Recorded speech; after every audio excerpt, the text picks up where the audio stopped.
Good morning and welcome to the fourth meeting of the Economy, Energy and Fair Work Committee for 2021.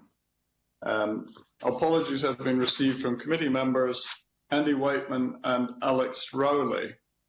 Item 1 on the agenda is a decision by the committee to take item 3 in private. Are we agreed? We're all agreed. And I now turn to item 2 on the agenda, which is the climate change plan. I would like to introduce our witnesses who join us virtually. They are Dr. Diana Casey, who is Director of Energy and Climate Change at the Mineral Products Association, Professor Stuart Hazeldine, who's the Director at Scottish Carbon Capture and Storage, and Rich Woolley, who is the Head of Energy and Climate Change at the Chemical Industries Association. So welcome to all three of you. If we might start this morning's session with questions from the Deputy Convener, Willie Coffey. So I'll hand over to Willie now. Thanks very much. I wonder if I might just start off by asking a couple of questions, probably to Dr. Casey, if that's okay. Dr. Casey, in your submission, you tell us that a 43% reduction in industrial emissions by 2032 is quite a tall order, and it's the difficult stuff that's left to do, of course. And you also talk about the impact of the cement industry. I haven't a great deal of expertise in the cement industry, I have to say. So I wonder if you could just set in context for the committee members what the significance of that particular industry is in this climate change strategy. Yes, thank you very much. I'll probably start by saying that, cement is obviously a key ingredient in concrete, which pretty much underpins our entire society. It's a key material that feeds into the construction industry, which, obviously is a kind of billions of pounds, hundreds of billions of pounds industry. And we, as an energy intensive industry, we use a lot of fuels and we have a lot of process emissions. So these are emissions from the breakdown of the raw materials. And they're particularly challenging to reduce because whereas fuel switching in our sector will reduce emissions by around 30%, there's still a large chunk there that need to be dealt with. And it's technologies like carbon capture and storage that are really the only way we'll reduce those emissions. And we published, the UK concrete and cement sector last year published a roadmap to beyond net zero by 2050. And we've shown how the sector can go further, so not just be net zero, but actually be net negative by 2050. And part of the reason for doing that is obviously to show how the sector can contribute to the ambition in Scotland to be net zero by 2045. And as a sector, we believe it is possible. And, we'd like to be very optimistic. We've taken a lot of steps already. And as a sector, we've reduced emissions by 53% from 1990. So, we're well on our way. But those emissions that are left are the challenging ones. And it's not just the fact that carbon capture is incredibly, it's very innovative, but it hasn't yet been deployed in the cement sector in the world. There's been a lot of research, particularly in Europe, and we know that Brevik cement plant in Norway has been given the go-ahead to put a kind of commercial scale CCUS plant in. So, there is work underway. We have, it's possible. But the challenge we also have, particularly in Scotland, is that, mineral sites are not necessarily in convenient industrial clusters where CCUS might well be deployed first. So there's this sort of extra challenge of if we can put the capture plant on the cement plant, then how do we then transport the CO2 from that plant to the storage or to use, for example. So I think that's kind of the key challenge and the reason behind saying, 2030 could be tricky for us. Yeah, thanks so much for that. I was going to ask you about your roadmap in any case that you mentioned. Is that roadmap, is that a Scottish proposal or is it a UK proposal? Where do we fit in with the roadmap in particular, Diana? So it is a UK roadmap. So it's a UK concrete and cement industry. There's one cement plant in Scotland. So as MPA, it's easier for us to represent everybody because we often run into competition issues when we start talking about a single plant. But Tarmac, who own the plant, are members of MPA and fully signed up to the roadmap and helped us produce it. And we're very involved in that. And showing how we can make sure it is appropriate for the Scottish ambition as well. Right, and just a last question from me, if you don't mind. What do you think, see, in the past few years, do you think the Scottish Government were maybe a wee bit too ambitious in our expectations in reaching their targets by 2032? And what would you see, what do we need to achieve to get us there roughly on time, would you say? So we're actually really kind of optimistic and positive about the work Scottish Government have been doing. I think it's obvious from this update that Scottish Government have really listened to industry and have introduced things like changes as a result of that in this update. A lot of funding has been made available to help industry to decarbonise. Now, the one thing that I think could really help. Cement, like a lot of energy-intensive industries, is traded internationally, so competitiveness is a real issue. So when we start pushing to go faster and go further than our competitors in other countries, that's when we run into the issue where we could meet those the climate change plan ambitions by deindustrialising rather than decarbonising. So I think what we would love to see, I guess, are two things off the top of my head. First of all, the funding that's been made available is very welcome, and I'm hoping it will really help with investments and speeding those up, accelerating them.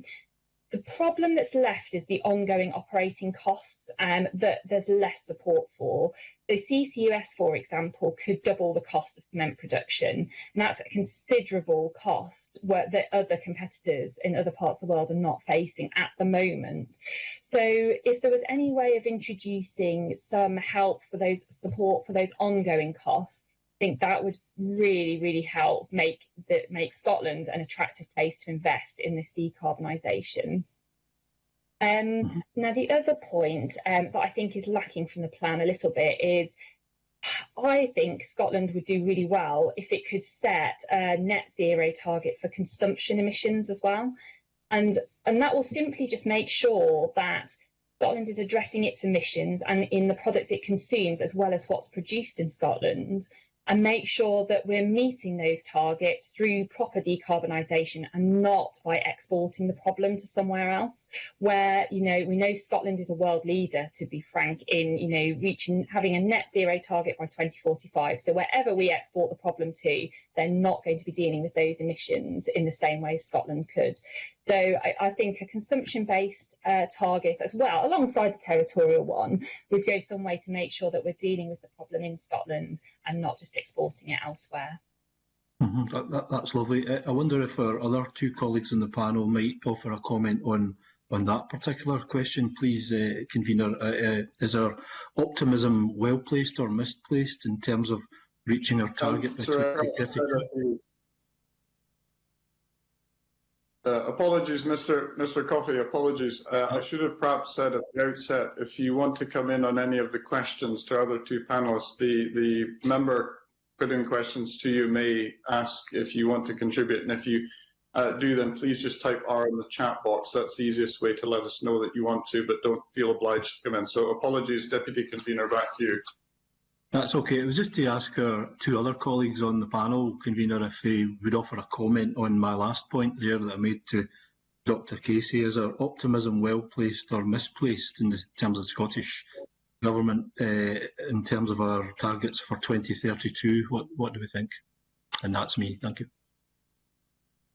Thank you. I think Rick will, and then Professor Stewart. Yes. Brilliant, thanks.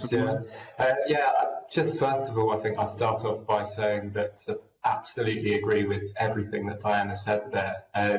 Just to put our industry in context, so I represent chemical and pharmaceutical operations in the UK. We've got about 15 member sites in Scotland. Grangemouth is the main cluster, but also we've got Mossmoran, a couple of sites up there, and also other sites dispersed throughout the country. We employ about 6,000 people directly, paying average wages considerably greater than the average wage across Scottish industries, and supporting a further 8,000 jobs indirectly. I'd say that we really welcome the ambition in the Scottish plan. It's all about the detail really for us, and how the details of the schemes actually support that ambition. We welcome it because we're fundamentally a net zero industry. I mean, Rosanna Cunningham, your Environment and Climate Change morning announced 1.6 billion for energy efficiency in buildings.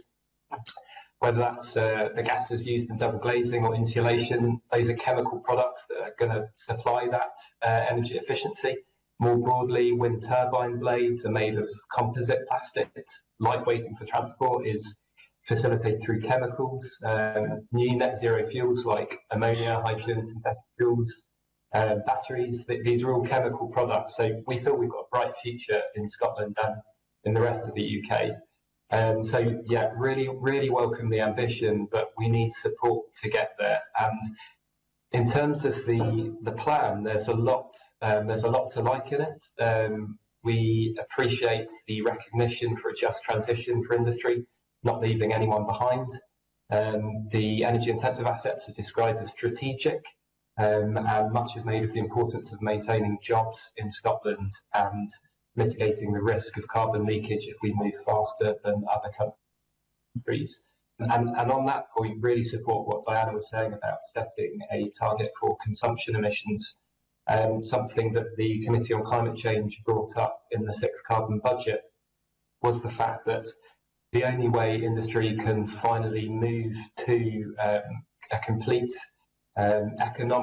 economically viable decarbonisation model is if they can pass through the cost of decarbonisation to the end consumer, and they recommend things like carbon border tariffs and minimum carbon standards to help us get there. I realise that some of those fall outside of the remit of Scottish Government, but we really appreciated the Scottish Government's call to the UK Government for action in that area, and also promises to work on procurement, which will be another important driver of low carbon markets in the UK. Diana talked a bit about the ways the industry can decarbonise. We're very similar to Diana's sector in that we have both energy and process emissions. A lot of our energy emissions can be decarbonised through electrification, but we have some very heavy high heat processes that require either CCUS or fuel switching to hydrogen, and then we have some process emissions that require CCUS. So we welcome all of the new funding for both CCUS and for hydrogen, and also calls to the UK Government made in the plan to roll out the business models that support those new industries. So we welcome that call as well. We're working closely with UK Government on those business models. Okay, thank you for that. Perhaps a final comment from Professor Hazeldine on that point. Are we optimistic about 2032 or not? So I again share the optimism and enthusiasm of the previous two witnesses, and I think having an intermediate milestone of 2030 and 2032 is essential because it puts the activity now in real time rather than deferring it till much later.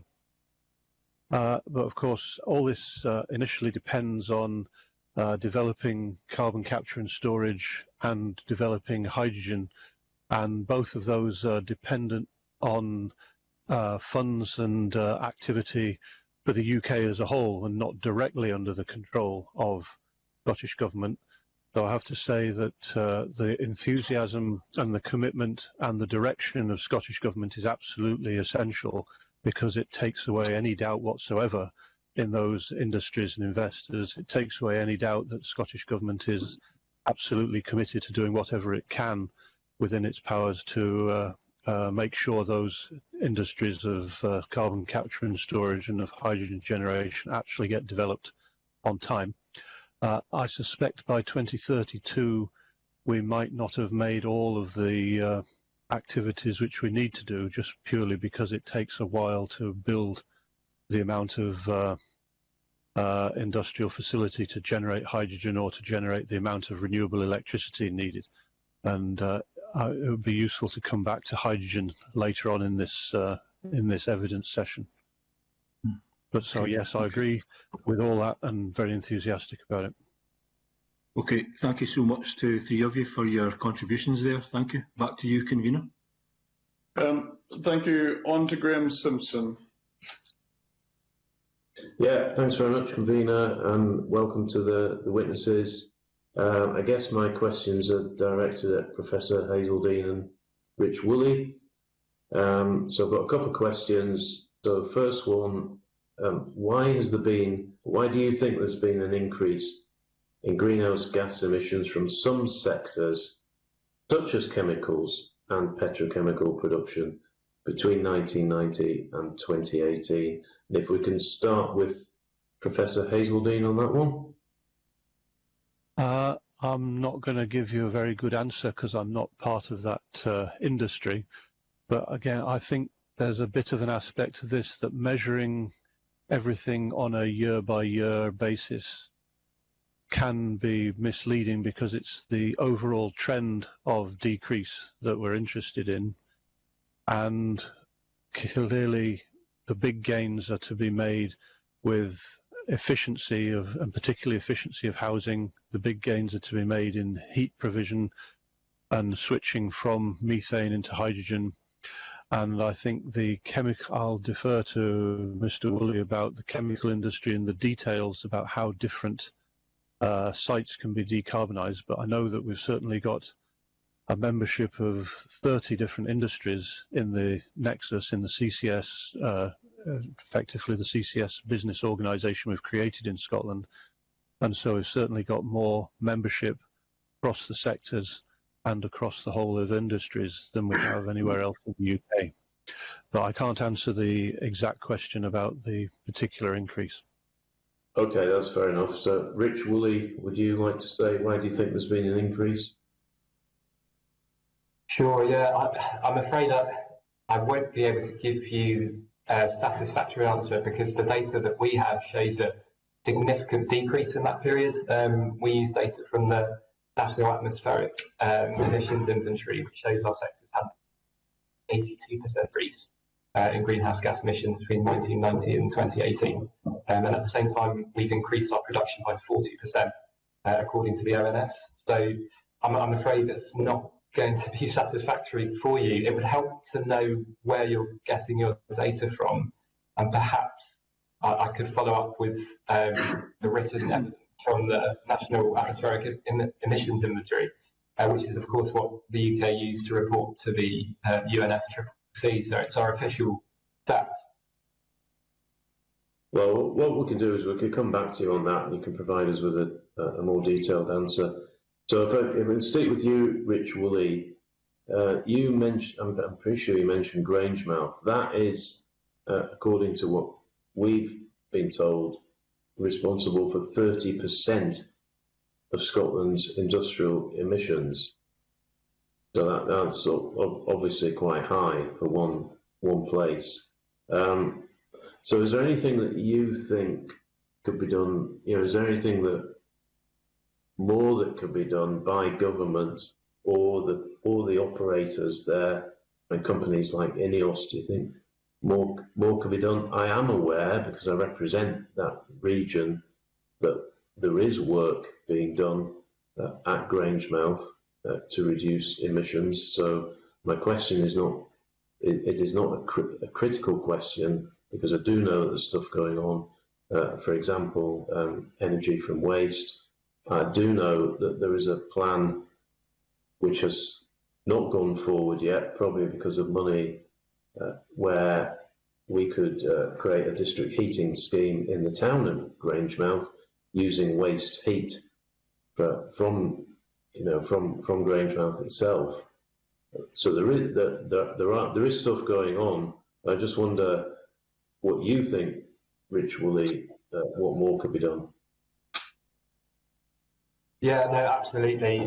Yeah, I mean, chemicals is fundamentally an energy-intensive industry.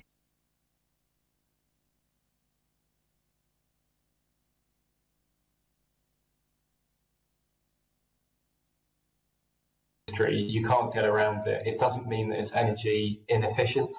So it's our largest operational cost. The laws of thermodynamics mean that we need to use a certain amount of energy to create chemicals. That's just the physics behind it. So we're going to always use a lot of energy. So we could decarbonise that by fuel switching to hydrogen, that energy use, or we could decarbonise it by fuel switching to electricity. Unfortunately, at the moment, there's no business case for doing so because we compete in an international market on price. Any investment in electrification or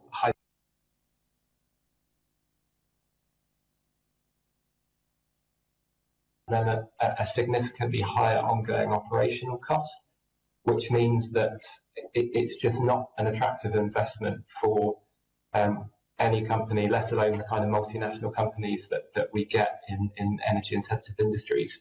They'd much rather put that money in another country where they could, expand operations and make more money. I mean, that's just the economics of it.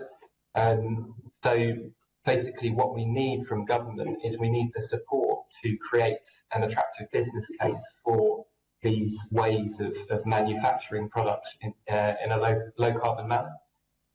Two of the really important things that are picked up on in the Scottish Climate Change Plan are as I mentioned earlier, the business models for hydrogen use in industry and for carbon capture, use and storage. And that's something that we're engaging with the government regularly on, trying to get those to a point where we can get a viable business case together to have energy intensive industries in the UK rolling out those technologies ahead of the rest of the world. But the sad fact is that it's just, without that public support, there is no business case for it. And so investment goes to assets overseas where more money can be made rather than low carbon investments in the UK. If I can come back at you on this, you represent an industry that has been very, very well off over the years. And a company like INEOS, I'm not singling out INEOS, but they are at Grangemouth, big companies with lots of money.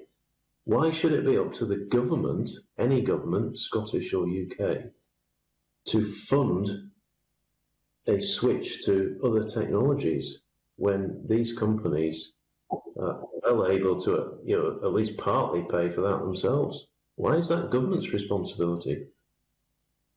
No, I totally get what you're saying, and I'd say it's not up to the government to fund it.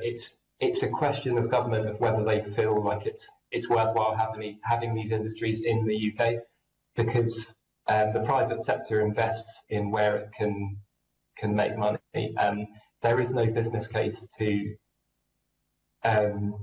have low carbon chemical manufacturing at the moment in the UK. The cost of electricity is too high to do it with electricity, and the cost of carbon capture is too high to compete with carbon capture. So it's basically, we're not saying it's government's responsibility to do it, but if government is interested in having those assets in the UK, and indeed attracting industries of the future that are also energy intensive, like wind turbine manufacturing, for example, or green hydrogen production. These are energy intensive industries, and with the high electricity prices we have, we need support to have them here in the UK, otherwise the investment goes elsewhere. And we see that already at a lot of the major green hydrogen project announcements that have come recently haven't been in the UK, despite the UK's real emphasis on driving change in this area. And also I'd say, I think probably looking to the long term, industry doesn't want to be reliant on handouts from the government. So what industry really wants, and this goes back to the point that Diana made and that I was supporting earlier on, what industry wants is a pathway to be able to pass through the cost of decarbonisation to the end of consumer. As was the case with the power sector has a captured market, and policy support that was allowed it to pass through the cost of its decarbonisation to the customer, the end consumer of energy. And industry is not going to be in the same place until it can do that too. So it needs to be able to pass through the higher cost of low carbon manufacturing to the end consumer. And that's the issue at the moment. It's that we can't raise our prices to incorporate that cost of low carbon manufacturing because we compete internationally on price. So what's needed long term is a way to pass through that cost. Okay, I see Diana Casey wants to say something. Could I say, I'm sorry to step in here, convener, but I just wonder if the witnesses might shorten their answers, because I know that there are quite a few other questions coming. So Diana Casey? Well, I wonder if I could also say perhaps to the witnesses that following the session, if there's points you haven't been able to give a full answer on or want to, bring back some thoughts on that you're not in a position to spontaneously provide here, then please do submit in writing further comment to the committee. So Dr. Casey, followed by Professor Stuart Hazeldine before we move on to another committee member for further questions. Thank you. Dr. Casey.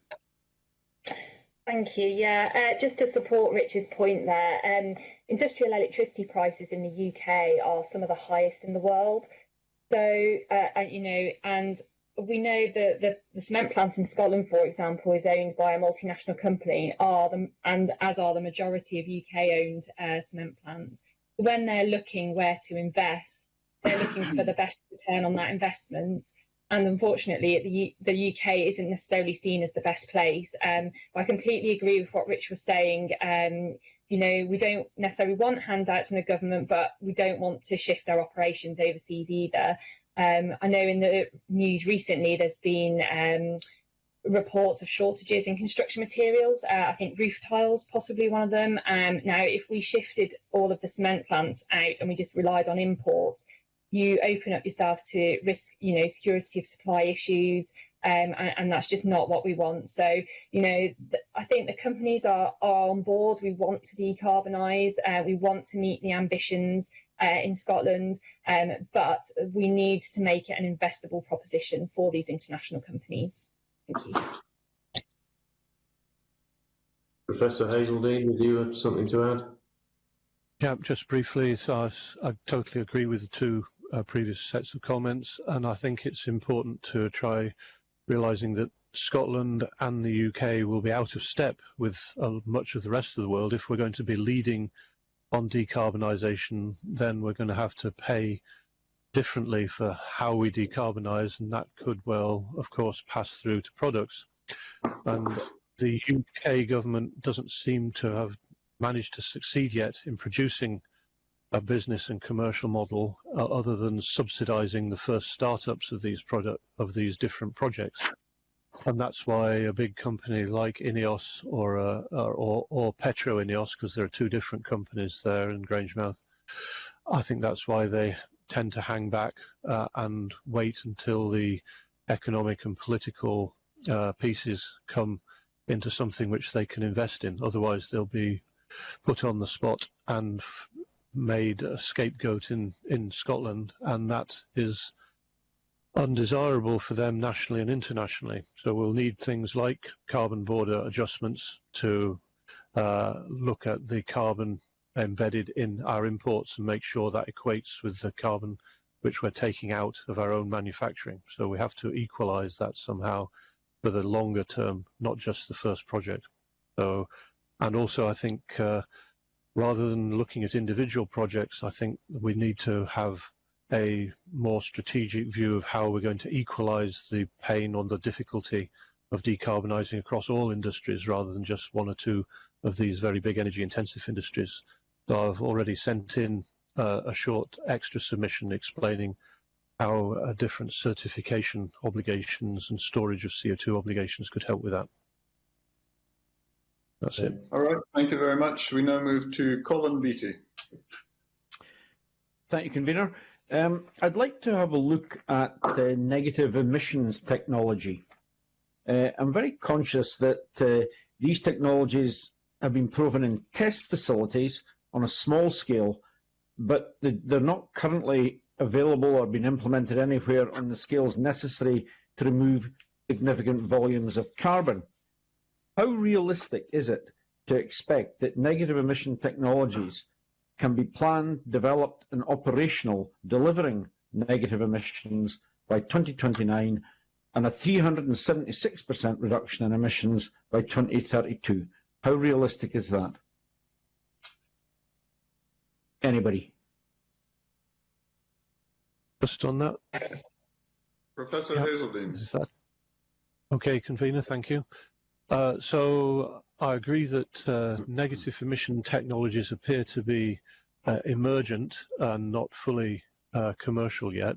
But I think it's also important to realize there are multiple different ways of undertaking negative emissions, and that might be recapture of carbon dioxide using trees, which are a very short-term operation. That might be recapture of carbon dioxide by crushing up rocks and minerals to naturally accelerate the natural weathering of rock material, which absorbs CO2.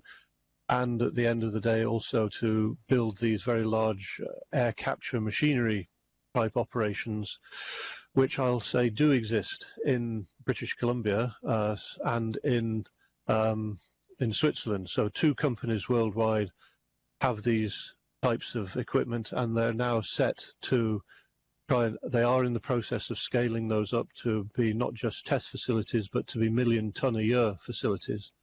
So we could, if we wanted, accept an investment proposition from carbon engineering to build a CO2 air capture plant in Scotland, and that is proven, that's operating. That could probably be built and operate within 2 or 3 years. So that's entirely realistic. But of course, the problem then comes into who pays for that.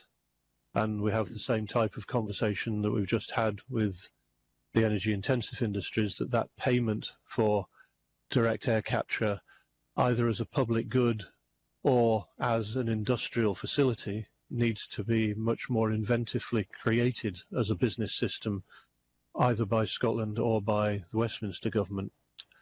And the second type of capture is by a company called Climeworks out of Switzerland.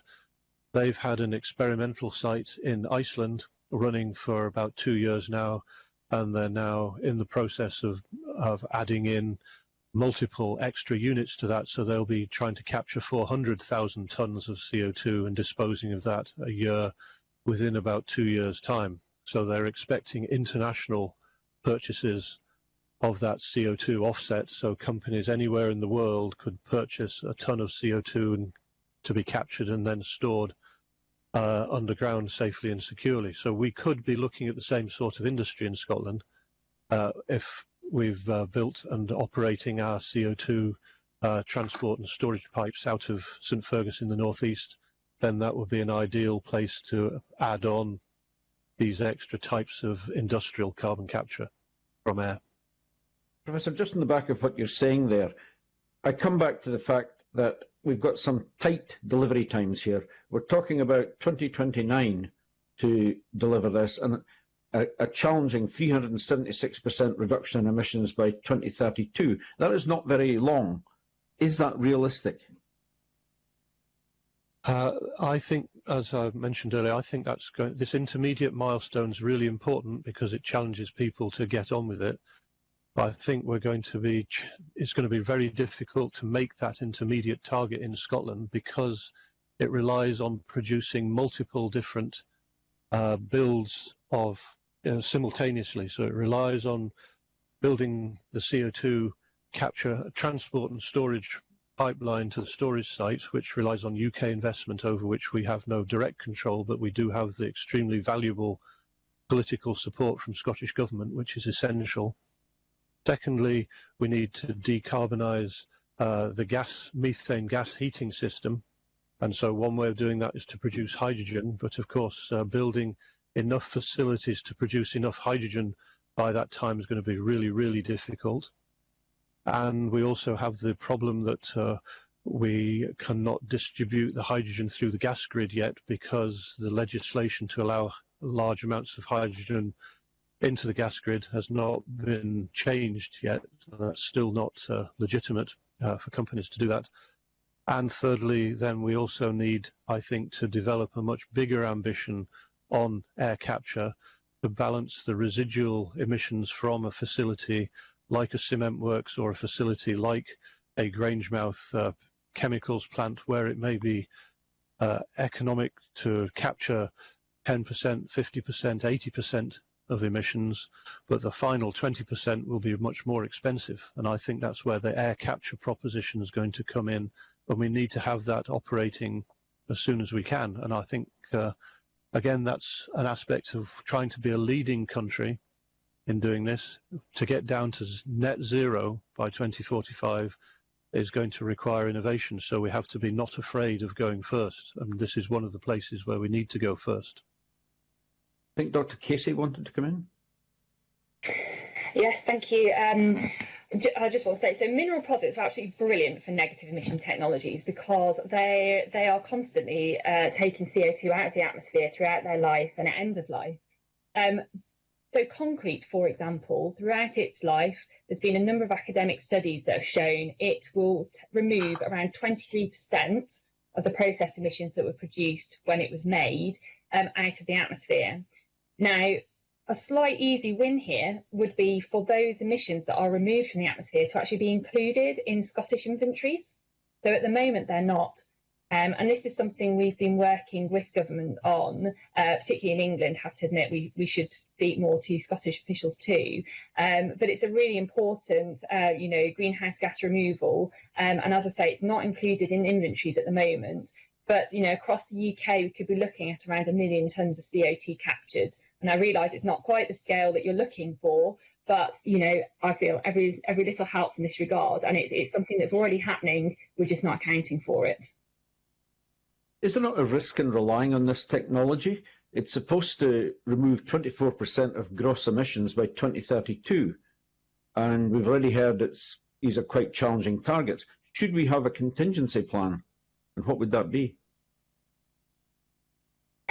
So I think in our sector, another contingency plan might be more use of biomass with carbon capture. So this is another, Professor Hazeldine mentioned planting trees. Well, then using biomass fuels, we feel should only be, in plants that are going to be using CCUS, when CCUS is available. Now, at the moment, lots of government incentives are sending biomass to numerous smaller consumers, so things like biomass boilers, anaerobic digesters. And we've noticed in the cement sector that our use of biomass fuels has declined because we're not able to access some of the incentives that are diverting the biomass elsewhere. Now, the problem with that is that we've already mentioned in the cement sector, we're going to need carbon capture. So combining it with biomass fuels and getting that extra maximising the benefit of those biomass fuels is absolutely vital. We'd like to see some of those incentives changed to either make sure that those consumers that will be able to use them with carbon capture in future can access them now, that's what we would like really. At the moment, we're not able to compete on a level playing field. The biomass is being diverted to consumers where it's not best value for money, and it's not making the most of the fact that we could be capturing those emissions as well and removing more out of the atmosphere than are being produced. Thank you. I think Professor Hazeldine wanted to come back in. Yeah, so again, your question was how can we be sure that we're going to be able to do this by 2032? And I think one of the answers to that is that, again, as I said, I think it's going to be difficult to meet the overall target, but one way of trying to spread the risk is to invest in multiple different types of negative emissions. So planting trees is one thing, but trees will take a time to grow. But we count our trees as negative emissions at the moment in some of the Scottish Government accounting, but they're not actually negative emissions, they're just trees which are standing trees. So one way of achieving the best benefit out of this is to create biomass fuel industries in Scotland on an industrial scale where we can capture the CO2. So individual river catchments, for example, transporting biomass from forestry for 10, 20, 30 kilometres could feed into dispersed biomass plants with carbon capture and capture the CO2 from that biomass and put that back underground. That is then a negative emission. There are other aspects of negative emissions we haven't even really focused on in Scotland yet, because there's numerous small biomass plants in the central belt which do not capture any of their CO2. There's energy from waste, as we heard much earlier on, which does not capture its CO2, though a lot of that's biological. And there's actually quite a lot of fermentation emissions from making beer and whiskey, where we're emitting more than 500,000 tonnes of pure carbon dioxide every year, which we could be capturing and putting back underground as a negative emission. And lastly, of course, then, well, now the last two things are there's the mineral products. I totally agree with the cement recarbonisation point. That is an uncounted benefit of cement, which we should be counting in. But we can also devise ways of using our previous slag waste material from places which were formerly steelworks, or we can use wastes from roadstone quarries to crush the rock and absorb CO2, and then last of all we can use the engineered large-scale machinery. So with this package of material, then we could look at negative emissions of maybe 5 million tonnes a year from forestry out of our 7 million tonnes a year of captured wood. 5 million tonnes a year from forestry, 3.5 million tonnes a year from recapturing the biomass we already combust or already let go as pure CO2, and then an extra 2 or 3 million tonnes a year, quite straightforwardly, from engineered machinery carbon capture, and then probably up to another 500,000 or 1 million tonnes a year from turning forestry into charcoal, into biochar, putting that back into ground as recarbonising soil. So there are multiple different actions there which could add up to about 10 million tonnes, because I'm concerned to get the arithmetic approximately right, as people have stated on the way through. There are many small contributions and medium contributions, but they all need to add up into a big contribution. I'm not sure that we've really made that arithmetic work for us yet in Scotland. Thank you. Thank you, Convener. Thank you. And we now come to questions from Richard Lyle. Thank you, Convener. My question first is to Rich Woolley. Well, Scotland has significant advantage in terms of engineering expertise and geological storage. There is also competition from Teesside and Humberside. How can Scotland capture the economic and carbon sequestration benefits? To Rich Woolley. So I didn't catch the tail end of that. How can Scotland capture the economic and carbon sequestration benefits? Sure, yeah.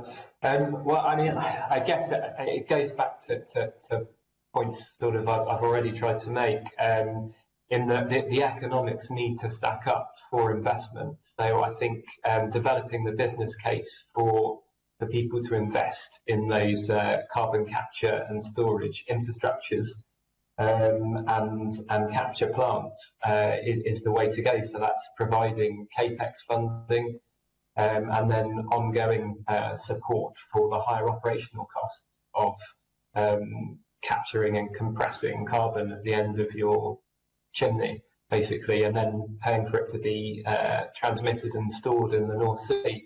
I think if Scotland can come up with an investable business model, then the industry will go for it. I mean, yeah, the future is low carbon, and if you are a first mover, I think there are advantages to be had. But at the moment, there aren't, because there's no business case for investing. You've actually anticipated my second question, and basically it's also to Professor Hazeldine. What scale of, in your view, what scale of investment is required to deliver a viable carbon capture, storage and negative emission technology industry in Scotland? How should these costs be borne, and what should the balance be between public and private sector investment be? An earlier question suggested that it shouldn't all be in government. What can industry do to invest in this technology? Again, to Rich Woolley and then to Professor Hazeldine. Sure. I think so. Often when we talk about carbon capture and storage, it's very easy to think of it as one uniform technology, sort of like wind turbines or solar panels, but it's actually very unique, bespoke solutions for every industrial site, which makes it incredibly difficult to talk about how much it will cost, and also very difficult to achieve the kind of economies of scale that we saw with those renewable technologies, for example. So you could have some sites with very clean, very pure carbon dioxide process emissions, and in those cases, it's just a matter of putting, compressing those and sending them off to be stored. Whereas others might have multiple very low-grade CO2 streams coming out across, a site that's 2 kilometres large. So it's the costs vary significantly across sites. The solutions vary significantly across sites.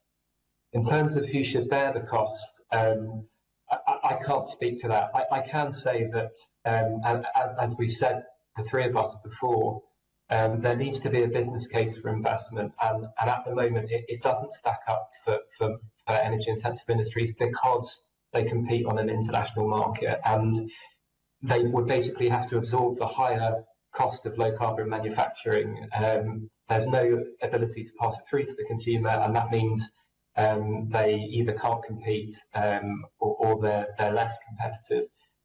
I would say that the Karen Turner's team at the Centre for Energy Policy at the University of Strathclyde are doing some really interesting work in this area, looking at the benefits of investment in CCUS across the Scottish economy. So I'd really recommend contacting her. She was also on the Scottish Just Transition Commission, so she has a role in that too. But her team is doing some very interesting work in that area if you'd like some further detail. Yeah, okay. Professor Hazeldine? Right, okay. So I think there are 2 or 3 different aspects to this answer. And I'll come to the actual carbon capture and storage bit last, but I think it's clear that the world is heading for or towards decarbonising, so we'd better be part of that or else we'll be left behind. So we're trying to be in a lead position, so we have to invent the business case for doing this. And part of the business case is the wealth creation about maintaining high-value jobs in the chemical industries, in the manufacturing industries, and in the offshore industry. Because let's not forget that there are many jobs currently disappearing in the North Sea and the offshore industries. BP, for example, globally laid off 10,000 people over the last 2 months because it's changing to a lower carbon company. And so we need to be aware that if we want to have any expertise and industry in Scotland, then we have to make this low carbon, and we have to be in the lead of that. And what we invest will be more than paid back by maintaining those existing jobs and creating new low carbon jobs. And Vivid Economics 2019 did a report for Westminster Bays which shows that carbon capture and storage is the best technology for the UK to invest in to gain that added value by a very, very long way, because it ticks or affects so many areas of industry and employment and really enables the just transition out of oil and gas into this lower carbon economy. The second aspect to this, I'll agree again that carbon capture and storage speaks into 4 different areas. There's the power and electricity area. There's the hydrogen generation area for blue hydrogen, so decarbonised methane, if you like. There's the industry emissions, which we've spoken about quite a lot in this session, and there's the negative emissions, which we spoke about as well. Without carbon capture and storage, you can't do any of those. So it's absolutely essential to make this work. And my suspicion is that going to the business model of this is that the UK has reached initially for an electricity model, which they're comfortable with for producing, which will help Teesside, for example, to build a gas-fueled power plant with carbon capture and storage. but that won't help any of the industrial emissions there unless they fuel switch to clean electricity. Whereas in Scotland, we've got a lot of industrial participants who are interested in participating in decarbonising. And I think we need to find a different way of not of subsidising the CO2 capture, transport and storage, but of spreading the load of that, because we've spoken about singular industries like a Grangemouth or like a cement works or like a paper mill, the singular industry having to capture all of its carbon dioxide. Whereas actually, if we place a mandate onto the oil companies and the coal companies providing the fuel, an alternative way of doing this is to place a mandate on those companies that they not just supply the fuel, but they need also to be responsible for disposing of the CO2. So they set up a CO2 transport and storage industry exactly similar to what we're speaking about at Acorn in St Fergus and Scotland. And that transport and storage industry sells its service of CO2 disposal and brings its CO2 in from industries which are part capturing, or industries which are wholly capturing, or industries which are capturing CO2 from air, and charges that via certificates. So industries all over Scotland buy the certificate to decarbonise first 1% a year, then 5% a year, then 20% a year. So this carbon take-back obligation, I think, is an entirely different way of spreading the load across the industries in Scotland. And it's something which Scotland could look at. And I've submitted a piece of evidence into the committee, which is probably lying with the committee clerk, which you're able to look at later on to briefly explain that. I think that's a way of innovatively creating a business which enables industry to participate, as both the other witnesses have said, industry to participate without being reliant on government subsidy, because it's essential to get away from government subsidy, because that's difficult to bank into the far future, because nobody knows what the government will do next year or the year after. So creating a sustainable carbon take-back obligation, I think, is the way forward. Thank you, Professor Hazeldine. I noticed that the official statistics publication this morning by a chief statistician published Scotland's carbon footprint 1998-2017, which shows that between 1998 and 2017, Scotland's carbon footprint fell by 21.1%, and the overall reduction between 2007 peak and 2017 is 30%. I'm sure you will be looking into that very quickly. Thank you for your answers. Thank you, Convener. If I might come back to Professor Hazeldine just on that point you made about it being essential to get away from government subsidy. And my question is, do you think that's possible, and within what timescale? And once you've perhaps given your thoughts on that, we'll then move to questions from Gordon Mcdonald. Professor. Okay, so this relies on the effectively the business innovation I just described, which we call a carbon take-back obligation. And we've tried to have this, this is an academic proposition which has received strong interest from several oil companies, I have to say, but they need government backing to be able to enact this. We've tried to put this through in the Energy Bill in the Westminster Parliament in 2015, and we're obviously we're concerned to try and publicise and work with this just now, because Netherlands, for example, is looking at a very, very similar style of obligation to try and spread the load of CO2 capture, transport and storage across the whole economy, not just one or two industries.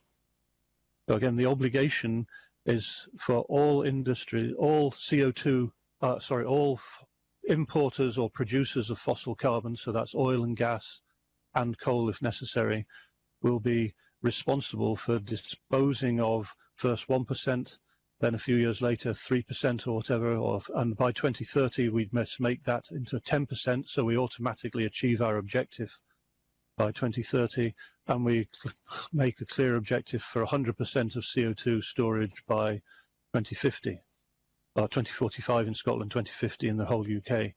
And it's up to then those oil company operators to discharge their obligation by acquiring CO2 from capture sites or from air capture or from mineralisation or all the different types of CO2 capture verifiable capture that we've talked about, and that obligation, once they can demonstrate storage, that storage certification cancels the obligation which they brought with them. So this is a way of transferring the pain across the whole economy. And so, for example, we calculated that to undertake 10% of capture of CO2 by 2030, that would put the price of a litre of petrol up just by a few pence, 4 or 5 pence a litre, for example, because of the tax buffer in between.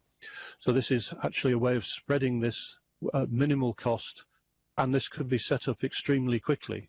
Or what it would need is a government action to say that fossil fuel producers need to take liability for what's technically known as Scope 3 emissions, the emissions of their products. And most of the European oil companies have already stated that they want to do that. BP, Shell, Equinor, Total, Repsol have all stated they want to do that, but they need help by government action to help them do that. And the actual bureaucracy involved in doing that is minimal, because we know where all the oil and gas and coal are derived from right now. So it's a simple matter to place the obligation certificate on those tons of carbon, and then to wait for the discharge of that by guaranteed storage certificates being provided by the oil company operators. And this again is a way of transferring oil companies from oil production into carbon disposal as part of the just transition. But it's a rather more radical thought than Westminster Bays has been able to cope with at the moment. But I think Scotland could look at that, and we could introduce that regionally here. Thank you. Right, thank you for that explanation. Gordon Mcdonald. Thank you, Convener. The update to the climate change plan highlights a number of funds. We've got the Emerging Energy Technologies Fund of £180 million, the Scottish Industrial Energy Transformation Fund of £34 million, the Low Carbon Manufacture Challenge Fund of £26 million, and the Green Job Fund of £100 million, a total of £340 million. Is that sum adequate to secure the necessary investment? I mean, to start with Dr. Casey, just a point of clarification. You asked for support for ongoing operating costs. Would that be on a match funding basis, or what basis would that be for if there was to be additional support? And are the other funds adequate for the purposes they've been set up for? Doctor? Yeah, thank you. So £340 million, it sounds like a lot of money, and it is a lot of money. If we were looking at putting a carbon capture plant on a cement plant, it would probably swallow up most of that in one go. And that would kind of be the capex cost without the ongoing operational cost as well. Just going back to my point earlier about support of ongoing operational costs. I've mentioned electricity prices being extremely high. Now, part of the problem, the way we see it from an energy-intensive industry point of view, is that domestic electricity prices are capped, which means as soon as there's an increase in costs, it gets loaded onto industry. Now, we've seen other countries are able to spread, or they choose to spread some of those costs across all their consumers to protect their energy-intensive industries, recognising that, the industries provide the jobs that then, allow people to pay their bills and not end up in fuel poverty. But in the UK, we don't do that. So, that's when I talk about support for ongoing costs. In some ways, we're not necessarily asking for sort of grants to be, given to us. We're looking at reassessing the way some of those cost distribution happens already, and whether some of that cost can be taken off. And just electricity is a massive concern for us. The Committee on Climate Change highlighted in their sixth carbon budget that as sectors decarbonise and they electrify, so things like electric vehicles and industry, the electricity grid capacity is likely going to need to double and potentially even triple, and we're starting to get towards the bounds of what is actually technically possible. all that is going to cost a lot of money. And on top of that, as you know, I'm sure you're aware in Scotland, with the wider use of intermittent generation from renewables and more dispersed generation, networks need a lot of balancing, and that incurs a cost as well. So we are expecting electricity prices to carry on increasing. We've already seen a kind of 205% increase from the year 2000 to today. And gas prices are also looking to go a very similar way with things like the green gas levy. That kind of opens the door to a number of other levies to be added on. And, you know, we're a little concerned here, just in terms of climate change and decarbonising, that some industries, so asphalt might be one of them, for example, are quite reliant on gas. And at the moment, because we don't have widespread, production and distribution of hydrogen, there aren't other options. So we're loading these costs onto our industries, and they don't have other options at the moment. So in terms of those ongoing support costs, I think that's what we would like to see, is just a redistribution of some of those energy costs to help protect the industries and make them more competitive in Scotland. When you're saying about the electricity prices, we've previously been told on committee that contracts for difference, part of the aim would be to deliver some of the cheapest electricity in Europe. You're seeming to say that the opposite is actually true. Is that the case? Yeah, well, we've looked at indexed electricity price. So this is the price actually paid by industrial consumers from the year 2000 to I think it's 2018 or 2019, I can't remember now, and it has just increased rapidly. So yeah, 205%. This is all just this is UK data, it's freely available. And yeah, so at the moment we're not seeing that. And you know, there's things like network costs, so there's transmission and distribution charge reforms that are underway at the moment.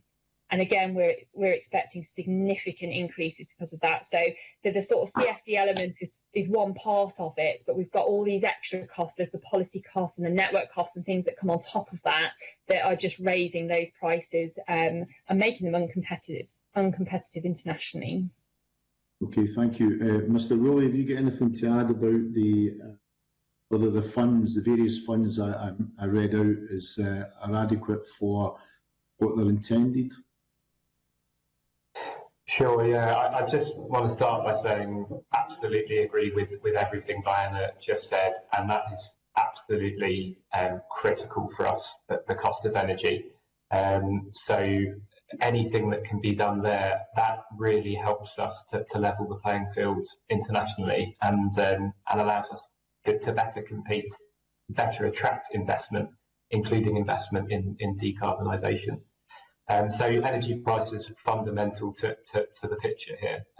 But you've asked about funds. So yeah, really, really welcome all of the significant new commitments within the plan. There is a lot in there, and it's being directed to the right places. So really welcome that. Would just say that and this is often the case with government funding, it's small distributed pots of funding, which makes it very difficult for companies without significant resource in this area to have the time to figure out how to apply for each one, prepare that application, and also often the kind of decarbonisation projects that we're talking about for energy intensive industries are so large they'd have to be applying for multiple pots to make that project viable, and then you're looking at different timeframes for each pot becoming available, and so trying to link up those funds to fund a significant large-scale decarbonisation project is incredibly difficult. We've been pleased with the recent announcements about a potential new green investment bank that could come out this year at the UK level. That sort of significant bank of funding is really what's needed by energy intensive industry to get some of their large scale decarbonisation projects off the ground. But all of the funds absolutely in the right direction and very much welcome. Okay, thank you. And Professor Heselden, you've welcomed the various funding streams, but you said that there needs to be clearer proposals about what the Emerging Energy Technologies Fund should be used for. Can you maybe expand on what you think it should be used for? My view of these types of funds, well, again, these types of funds are very welcome and across a wide spread of action, and that's what we need to be doing in Scotland across a wide spread. But I guess I see these funds as acting to demonstrate and prove the initial studies, or perhaps even the small-scale demonstrations of these types of energy decarbonisation operating. They're not funds which are going to build the whole big project, but they're going to de-risk the application for that project. So I see these funds as being useful in that sector. So as regards the fund we're talking about, then I see that perhaps as producing activity in small-scale carbon capture operations, perhaps at distilleries, for example, who are maybe fuel switching to hydrogen, or small-scale carbon capture and transport operations to work out how smaller biomass plants could contribute into carbon capture by using local fuel sources. Because I don't think we should be emulating the in England by importing huge amounts of biomass, but we should be trying to use our own biomass more sensibly. So I see the use of these funds as in producing these smaller scale projects of £1 million, £5 million each, which will then make those ready to apply for low risk investment from the Green Investment Bank and organisations like that. Before I ask the other two witnesses about what they think the focus should be for the Emergency Energy Technologies Fund, Professor Heselden, you've tried to highlight that the Scottish Government's tried to take any doubt away over the provision of carbon capture and storage. How important is certainty? And you said it's not all within the gift of the Scottish Government. There is certainly the UK Government is responsible for some aspects of it. And given that the carbon capture and storage previous competitions at Peterhead in North Yorkshire was pulled in 2015, I mean, how concerned are you that we can deliver on carbon capture and storage without the support of the UK Government? I think we have to hope that UK Government carry on supporting this, because producing the pipeline of CO2 to storage from St Fergus is critical to all the ambitions that we've talked about in Scotland. And the certainty which Scottish Government's provided is extremely valuable, and in fact probably more valuable than the actual finance that the Scottish Government's been able to put into this development so far. And to make the full-scale CO2 transport and storage project, that's presently undergoing starting its feed analysis, which is the final costing for the engineering designs. And so that will be ready to be built in and operate at sort of late 2024, early 25, I would think. But the money for that building will be a combination of UK government money from the UK, which can be many tens and probably hundreds of millions of pounds through the Industry Strategy Challenge Fund, plus funding raised by the company from effectively bank loans and investors from Macquarie, for example, as an investor. So it will not, to actually build that project, it's not Scottish Government money, it's UK and private equity money to do that. And what we can do is provide certainty, but we can't guarantee a win, because there are obviously other areas of the UK, like Teesside, like Humberside, like Merseyside, like South Wales, who are in many ways trying to compete for the same amount of money. So if, seems correct, Scotland is several years ahead of the other regions of the UK, then we should, in Scotland, capture that first project. If we don't, then we'll be having to look at negotiating terms to send any CO2 southwards into England to dispose either by shipping or by pipeline to dispose of using the Teesside or the Humberside projects. And that will entail a delay of several years, and we'll undoubtedly miss our own CO2 targets at that point. Okay, thanks very much for that clarification.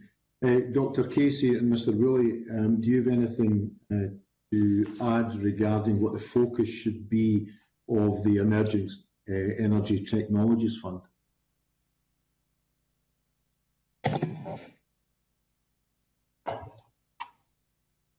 Yeah, I can say, I think hydrogen is obviously gaining quite a lot of focus of attention in terms of research and how it could be a low carbon kind of fuel of the future. Also, it has advantages in that you could partly replace or fully replace natural gas in the gas grid. The problem at an industrial scale with hydrogen is it is quite different as a fuel to natural gas. So it's not just a direct replacement.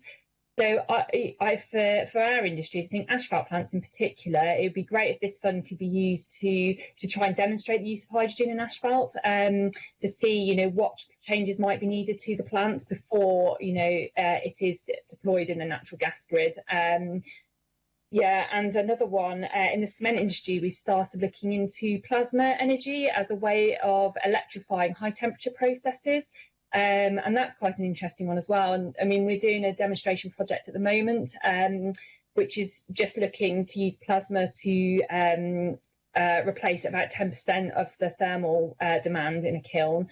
But yeah, there might be more opportunities there across more industries as well. It could be a really good emerging technology, and a fund like this could be really useful for that. Okay, thank you, Mr. Woolley. Do you get anything to add?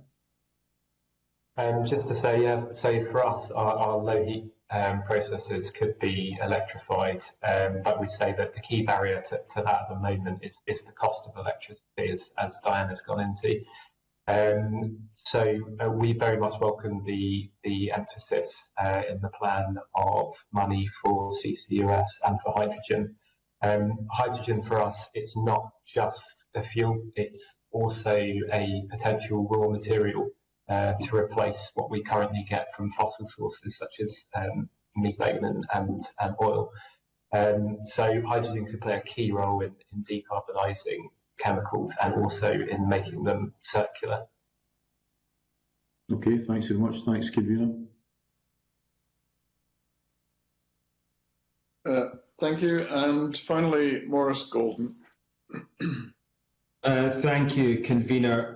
Perhaps first to address Professor Hazeldine. He's mentioned the use of biomass, and I wondered his thoughts on the conflict between the use of biomass for burning and the wood panelling sector, which, on a UK-wide basis contributes, almost £850 million of GVA, supports 7,500 jobs, and 3 of the 6 UK sites are here in Scotland, yet 25% of the UK annual basket of wood is used as a wood fuel rather than in manufacturing. And I just wondered your thoughts, Professor Hazeldine, on that inherent conflict. Okay, so I welcome the use of wood in construction. I think that's very helpful and sensible because it's a versatile material and it stores carbon in that material for a period of years or even decades. So I've no objection to that. Where I do see the issue, though, is at the final fate of this wood, because I'm seeing this wood now as a store of carbon which has been captured from air, if you like, so that CO2 from air has gone into the tree and is captured as wood. So ultimately, we want to put that carbon back underground as part of our carbon storage rebalancing of the natural environment. And so if we use wood as fuel, as you just talked about, then I think we should be enforcing carbon capture on all of those biomass burners or wood burners or waste burners. So we should, because we're losing the benefit of that trapping of atmospheric carbon if we just let that back into the atmosphere again. And also capturing CO2 at wood burning cleans the emissions, so you get a cleaner air emission from that. But going to your other point then, if we used wood in construction, then I would also wish to see a system whereby we recover that waste wood and either reuse it to store the carbon back in a building, or if we're not going to reuse it and it goes to waste, then that has to be an energy for waste system which captures the CO2 from that. So it's a question of, do we capture the CO2 early after the trees finish growing, or do we capture the CO2 after several decades when the wood has ceased its use for construction?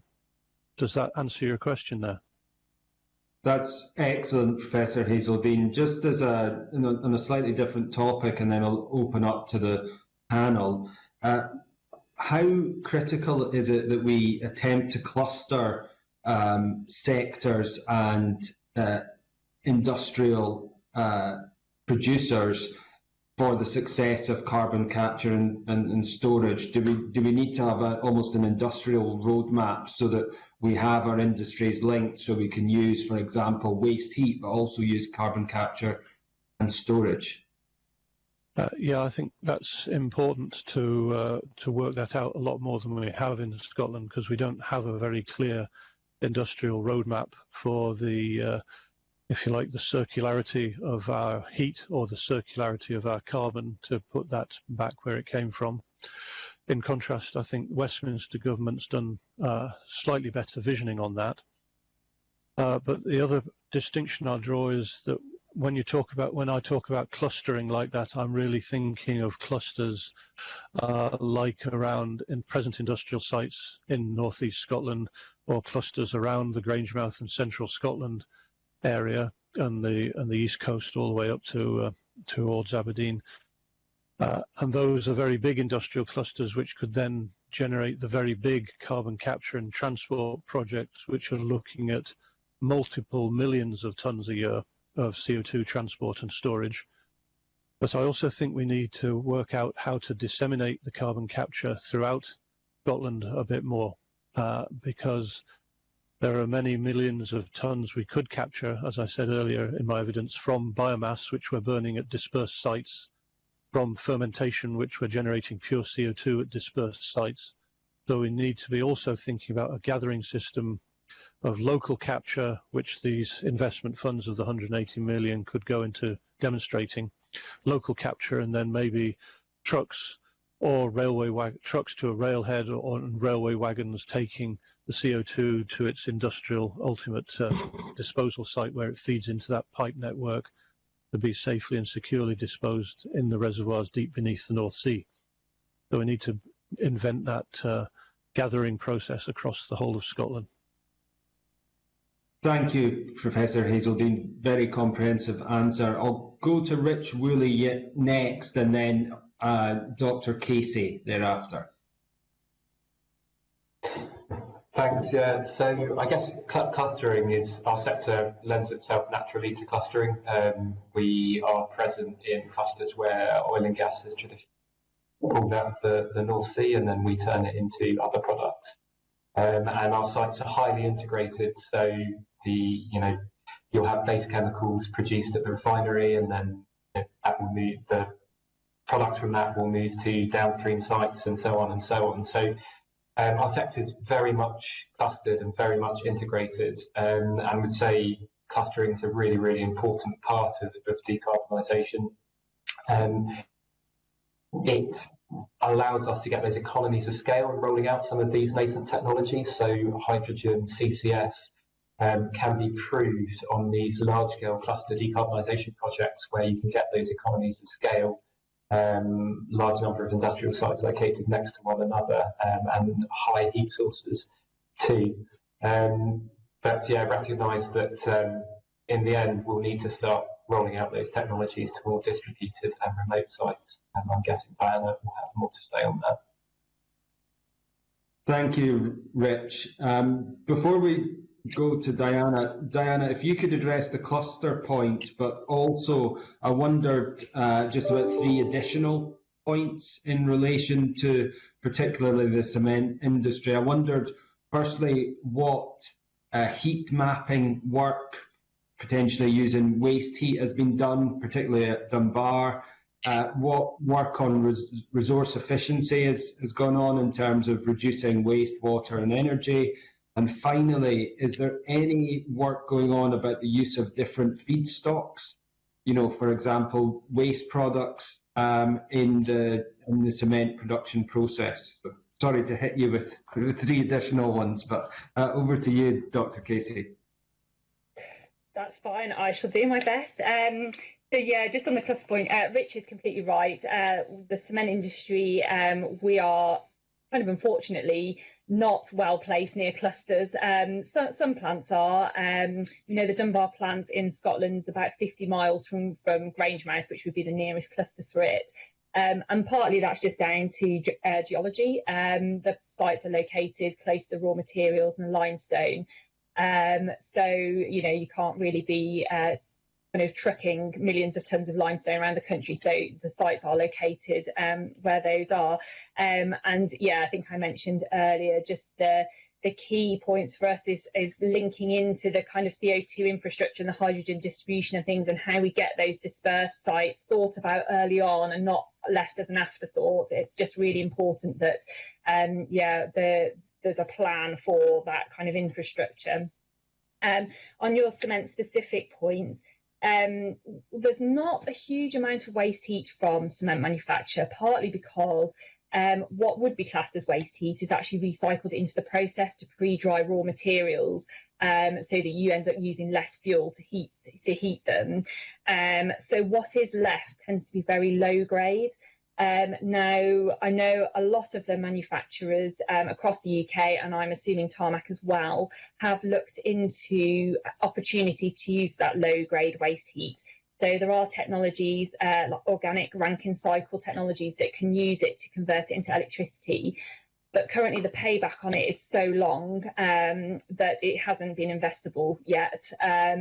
But there are, you know, possibilities if that was available. Also, just on waste heat, the problem with the plants being in quite rural locations often is they're not close enough to heat networks for it to be useful as well. So that's just a bit of another challenge there. On resource efficiency, there's been quite a lot of work, you know, on waste, for example. There's 0 process waste gets sent to landfill from cement manufacturer across the whole of the UK, including Scotland. So any dust that's left over gets recycled back into the process. It can also be recovered and used for land spreading. It's a really, really good fertiliser. So yeah, we don't have any process waste at all. So we've done well there. Water, in cement manufacture, we don't really use water. The concrete industry do use water, and I have to admit I will have to defer to colleagues on how we're doing on saving water there. Energy is a big one for us, and just going back to your point on biomass earlier, there's a kind of not a misconception, because it's true, but you know, biomass isn't just wood. So in the cement industry, we use quite a wide range of part biomass and 100% biomass fuels, and they cover things like tyres, because the rubber content is biomass, meat and bone meal from abattoirs. We also use sewage sludge. So, I mean, we do use a tiny bit of wood, but it has already gone through a first use. So it might be construction demolition waste, for example. So it's waste wood from the construction industry. So there's a whole range of different biomasses there, and the sector are using those. So finally, your final point on different feedstocks. In our roadmap, we've got a section on low carbon cements, and at the moment, the cement industry uses a number of additions, we say, or cementitious materials to replace the clinker content. So clinker is the high carbon component of cement. So this is things like granulated blast furnace slag from steel production, pulverised fly ash from coal-fired power stations. Now, of course, the big issue with those two is that blast furnaces are kind of in decline, and coal-fired power is definitely on the way out. So that sort of leaves a bit of a gap. Now, MPA are doing a project at the moment looking at reducing the use of those and increasing the use of limestone. So although, I mean, there are some limestone waste, but limestone is so abundant in the UK, and obviously it is our main raw material for cement. And what you can do is combine the limestone with the slag or the ash, and therefore use less of those and produce cements that are considerably lower carbon than what we've got at the minute, but are also still of the same formulation that the construction industry will be happy to use them. So I think this is the other thing, is that obviously for construction, you need to be using materials that are of the correct quality and standard to be in our buildings and make us safe. And these low carbon cements are an option for that. So yeah, we're doing a project at the moment to look at as another way to help our decarbonisation ambition, to be honest.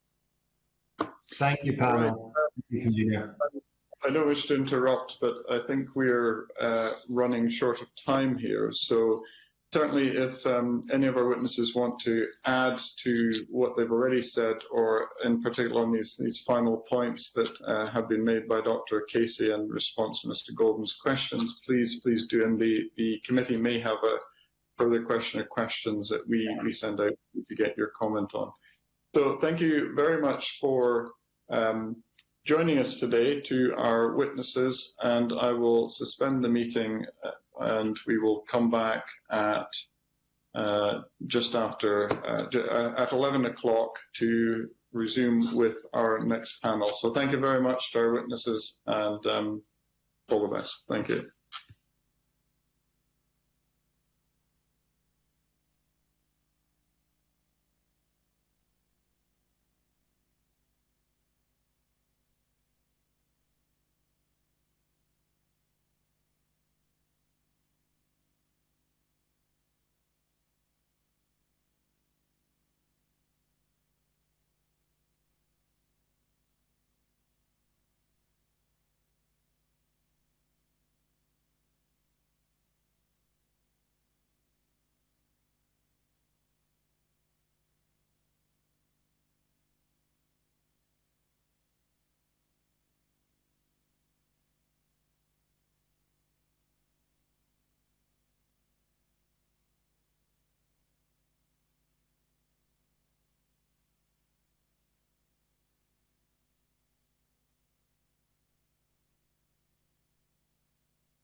Well, welcome back to our item on the climate change plan. May I welcome our three witnesses that we have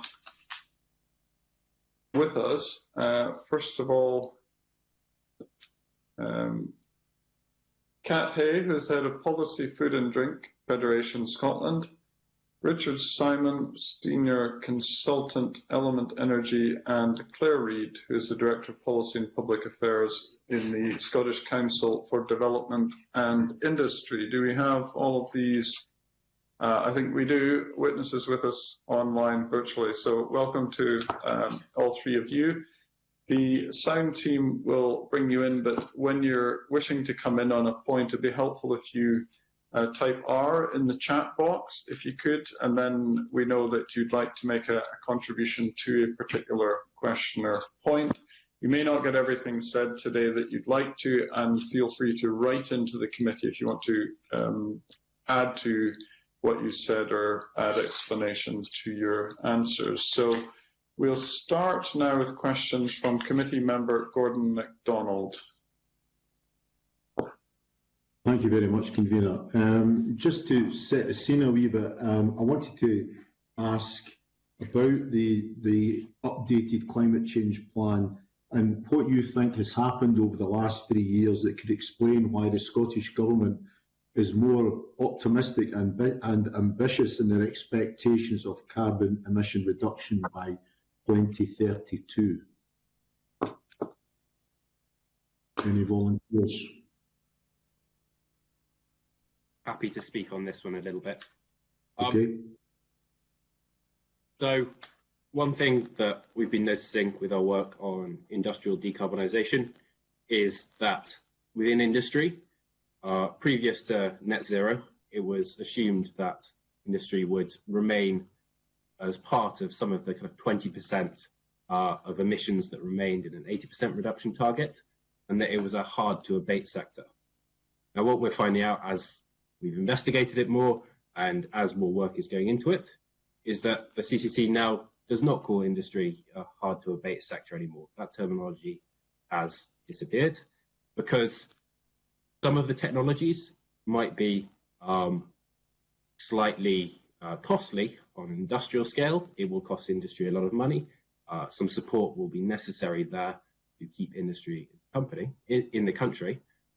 But comparatively to some of the costs on the domestic scale and on the commercial side for heating, the industry is no longer a hard to abate sector there. There are remaining some emissions which are still hard to abate, some of the process emissions and the like, but it's no longer one of the hardest sectors to abate, and therefore within industry a greater level of ambition is appropriate. And within the UK 6th carbon budget, I think the greatest change from the 5th carbon budget pathway was within manufacturing construction and greater levels of emissions reductions possible there within the analysis. Thank you. I mean, thanks very much, Richard, for that. You said that there's a greater reduction in emissions within industry. And I was just wondering if you had an opinion about the recent planning application for the UK's largest underground coal mine for 30 years at Whitehaven in Cumbria, and whether that will have any impact on the UK's commitment to reduce carbon emissions to net zero by 2050. Yeah, it will have an impact. So one of the hardest to abate greenhouse gas emissions are emissions from closed coal mines and the like, so methane leaking out of them. So there will be an impact kind of ongoing there from that fugitive emissions. Additionally, that coal mining operation will produce fuel, and as previously talked about, the kind of scope 3 emissions of the products that are produced there will be significant. However, within the iron and steel industry, coal is still used at the moment. They're hoping to phase that out, and there's electrification technology and hydrogen technology that might be possible. But there is also carbon capture technology using coal within the iron and steel industry, So it is possible that for the future, that will be combined with carbon capture, and so there'll be, I suppose, a lessened emissions impact there. I don't know if you heard the earlier panel, but we talked about carbon capture and storage, and the fact that the UK government's already pulled the plug on carbon capture and storage back in 2015. Do you think they have the same level of commitment or more commitment this time round to actually deliver on carbon capture and storage, bear in mind that it's not all within the Scottish Government's gift? I think there's more commitment. I think it's better focused commitment. So in the previous projects, and the cancellation of those has definitely affected industry's confidence in the government's kind of appetite for carbon capture and storage. The difference this time is that renewables costs for electricity production have come down hugely, and there's a shift in focus for carbon capture and storage now. So previously the focus was on power, so fossil fuel use with carbon capture and storage, and where there's kind of a renewables element there, that wasn't quite seen as attractive, and the evolving dynamics of renewables getting cheaper probably caused some of that cancellation, at least partially. With now, the focus is more on industrial carbon capture and emissions from process emissions, as previously talked about in the cement industry, emissions from fuels that are kind of generated internally in the chemicals industry, as well as high temperature industrial heat. So there's a change in focus there that means that carbon capture is slightly better suited to those specific areas than power. And I don't see a huge competitor in those areas. There is obviously expanded applications of that at smaller sites and the like. However, electrification and hydrogen are more competitive there, so it's less of a sure need, I would say. Okay, thanks very much, Richard. And Claire Reid. Thank you. I was just going to comment on your first question, actually, around what has changed. It's not something we looked at in our report, but I think it's just a bit of feedback from our engagement with business. So we spent about a year pulling our report together, engaging with 16 partners and the SCDI wider membership. And we have undoubtedly seen a change and shift in commitment from business to net zero carbon goals. My previous role was in the built environment, and certainly 3 years ago there were large built environment organisations or house builders or construction companies who were making commitments and actually setting timescales to meeting them within a few years' time, and that's happening now at a pace that we've not seen before.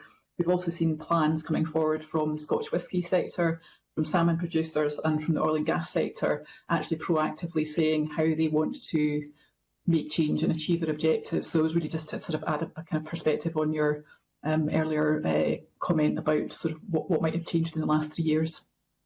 Okay, thanks very much. And Kat Hay, you wanted to come in as well?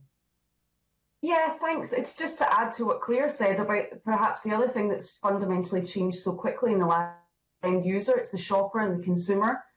So they are demanding looking at for products that are environmentally sustainable, and that's not just looking at the waste or the packaging or the ingredients, it's looking at the entire method of production for those products as well. So they're looking for that level of transparency, and they're looking for something that's truly environmentally sustainable.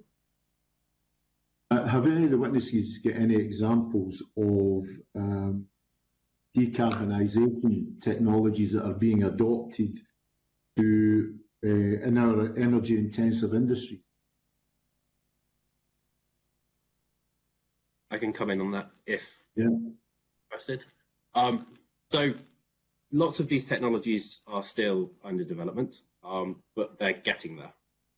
Hydrogen has become kind of much more of a thing over the past couple of years, and it's currently being demonstrated in energy intensive industries in the northwest of England and internationally. I would emphasize that it's already being used in the chemicals industry, where it's made as a byproduct for fuel. So there's kind of a backlog of evidence there. And one thing I'd also emphasize is that internationally, evidence can be brought in. Sites are specific themselves, but for example, I'll use the example of INEOS because they're one of the largest manufacturers in Scotland, but they're an international organisation. Perfectly happy to bring in evidence from international manufacturing who for use here. So if hydrogen is being developed elsewhere in the UK or wider world. On electrification, that's been going on for a long time, and it's less of a new thing. Lots of the technologies for electric steam boilers and the like are already available. They're already commercially available. The one thing in the UK is that the electricity price compared to the gas price means that they're not being taken up. In other countries where there's less of a good gas network and less of that gas history than the UK does, they are being taken up and they're more economically feasible. So I would say in the low temperature applications, the electrification technologies are already there, they're already available. They can be installed after the next 3 years if there is support there. But that support is the big question. Other technologies that are coming through, like heat pumps and carbon capture and storage, are being demonstrated and pulled through. And so there is lots of progress there. And in some of our work, we've been quite conservative in the amount of progress and the amount of technology development that's going on and in some of the timelines. But it's looking hopeful that actually these technologies can come through sooner than that. Okay, thank you very much. And I'm sure some of my colleagues will expand on about some of these detail. Thanks very much, Convener. All right, thank you. Graham Simpson. Thanks a lot, Convener.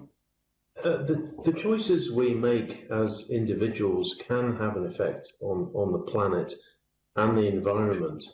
And I'm thinking particularly in the food and drink that we consume. So I suppose it's a question for Kat Hay.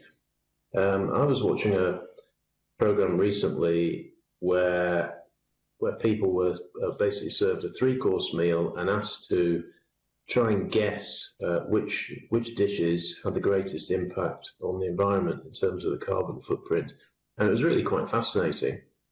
So you can look at the meat and dairy industry can have quite an impact. Some vegetables, which has to be flown in rather than shipped into Britain. I'm just wondering if you could say, Kat, generally, what your industry is doing to reduce its carbon footprint.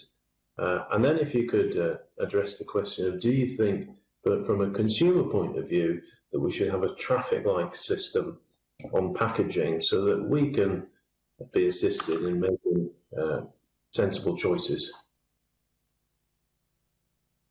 Thank you.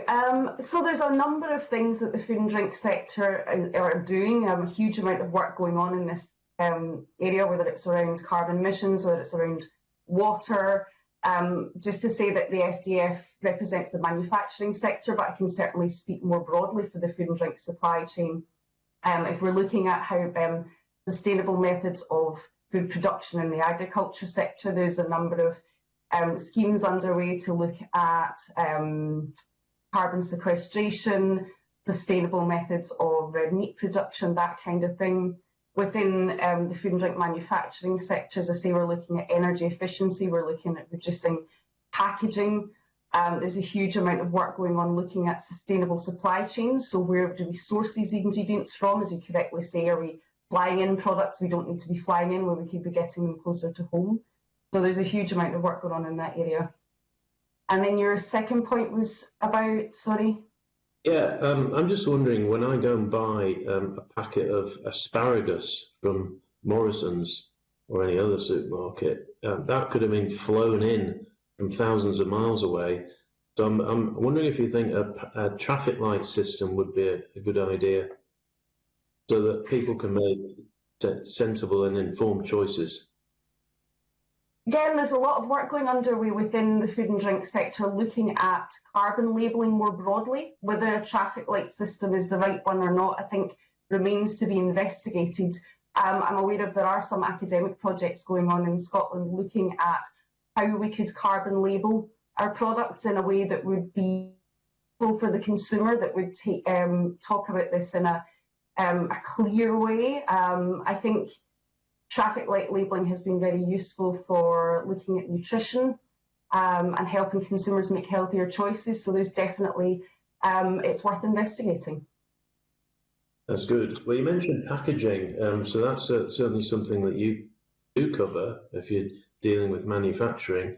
It's still the case that a lot of packaging is not recyclable, not compostable. So, what is being done to address this?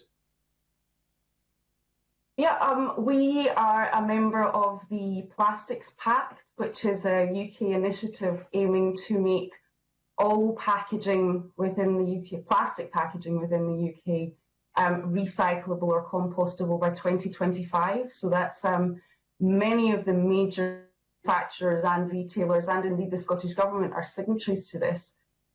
It's changing very quickly. We're seeing the implementation of the single-use plastics ban on single-use items coming in Scotland. There was a consultation on that recently, and manufacturers again are taking steps to change that quickly, whether it's moving from unrecyclable plastics to paper alternatives, or looking at compostable alternatives as well. So yes, we acknowledge there's still more work to be done, and the pace of change is accelerating all the time. And do you have any statistics on how much progress has been made? Yes, I can certainly write to the committee with those statistics. I think there's a number of reports that I would signpost the committee to, and very happy to write to them afterwards with that. Okay, thank you, convener. I think just before we come to the Deputy Convener's questions, Claire Reid wanted to make a comment on this. Thank you. Sorry. Yes, I do. Sorry, it was just a very small additional point. I think the question that was made there, I think, was about sort of how do we help people make the right choices, and certainly in our research we're very keen to try and think of ways, not just in around food and drink, but across all aspects of sustainability, to provide people with a suitable range of affordable alternatives. And one of the things that we've recommended, and again it's sort of broader piece within the Green Skills agenda, is that all universities, colleges, schools and employers providing training really focus on carbon literacy, because I think that sort of plays into a point that Kat was just making, that we need to help people to understand how to make those choices, but we also need to give them alternatives as well. So it was really just a point to highlight that, that focus on bringing everyone with us and kind of changing hearts and minds is a crucial part of this as well. All right, thank you very much. And we'll now come to questions from the Deputy Convener, Willie Coffey. Thanks very much, Convener, and good morning to this panel. Nice to see you this morning. I wonder if I could make a wee jump from our discussion about asparagus just there to maybe whisky and beer. Maybe a question for Kat. I wonder if you heard Professor Hazeldene's comments in the last panel there, and he told us that 500,000 tonnes of CO2 come from beer and fermentation and whisky distilling every year that isn't being captured. I certainly wasn't aware of that. So I'm wondering if you are, and what kind of place the food and drink sector should have in this whole project to try and decarbonise in the future for Scotland, and what kind of role do you think they should play? Yeah, I think food and drink manufacturers are ready and willing to play their part. The FDF doesn't represent the distilling sector or the brewing sector. However, I know that recently certainly the Scotch Whisky Association have published their net zero plan, and I would imagine that they are going to address that within that plan. More generally, I would say that the challenge for our industry is that whilst the food and drink manufacturing industry in Scotland is Scotland's largest manufacturing sector, our businesses are very much predominantly SME. So what we're talking about are lots of small-scale interventions to have that overall impact in Scotland. He was Professor Hazeldine. I think he was talking about everybody playing a part and everybody having a role, almost a kind of distributed responsibility. He talked about a carbon take-back obligation and so on. Is that something that the panel members can see some merit in, where everybody can make some kind of contribution to this and recognise that if they are polluters, they have some contribution to make to try to reduce this? Yeah, I can come in on that if that's okay. Just to add to my earlier point, I think there's a real economic opportunity there for the food and drink sector in Scotland to be as environmentally sustainable as possible. And therefore, I'm absolutely sure that our members are wanting to play their part fully because there is a clear business opportunity for them there to do so. Scotland wants to have that reputation of producing high quality products with an excellent provenance, and that's a huge part of this, is to prove our environmental credentials. It's not enough just to stick a note on a website somewhere now. People really want to see and understand that that's true, and it needs to be very clear and transparent. Thanks for that, Kat. I wonder, Claire, could I just invite a comment from yourself and perhaps Richard too, just on that point? Yes, sure. I mean, yes, I think I would agree. I mean, certainly industry fully expects to play its part. And certainly the partners that we've worked with, they have brought forward their own plans and suggestions around how that might happen. I suppose there's a couple of points. I mean, your earlier panel were discussing the sort of best way to distribute the effects of that, and it's not something we've looked at in great detail, although we have suggested in support of carbon capture and storage that we do need some sort of emissions trading system. And it was interesting to hear the professor this morning talking about sort of some of the options that are being considered. So we haven't sort of put forward a specific view on the right way to distribute it, certainly, but we're confident industry is ready to play its share. I guess there's underlying that there's a number of complications in that sort of different industries will be at different speeds, growing at different speeds and require different support, whether that's a signal around future housing standards and what that is going to require by way of investment, for example. A future indication on hydrogen policy, for example. There's been quite a lot of discussion this morning around that. We're certainly supportive of the move towards hydrogen, but there is a requirement for those in industry and in the construction sector, for example, to know what the sort of direction of travel is and how quickly things will happen to kind of make their investments. So I think there is a willingness from industry to play their part, but they probably need to be working closer with government to understand the pace at which that could happen and to understand the support and incentives that could be there to incentivise change or to support R&D for new technologies. Yep, thanks for that, Claire. Richard, could you offer a comment or two on the same point, please? Yes, of course.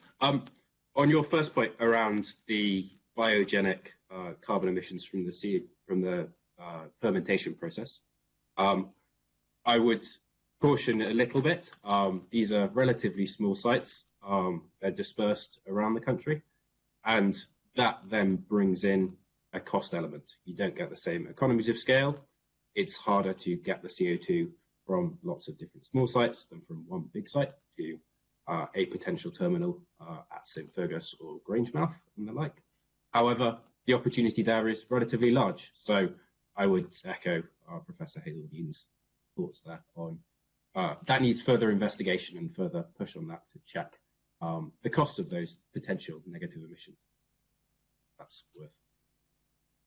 On the carbon take-back mechanism and the mechanism for achieving net zero, carbon take-back is one of the options that it does focus on actually the fossil fuel side, and it focuses on taking back that carbon for carbon capture and storage.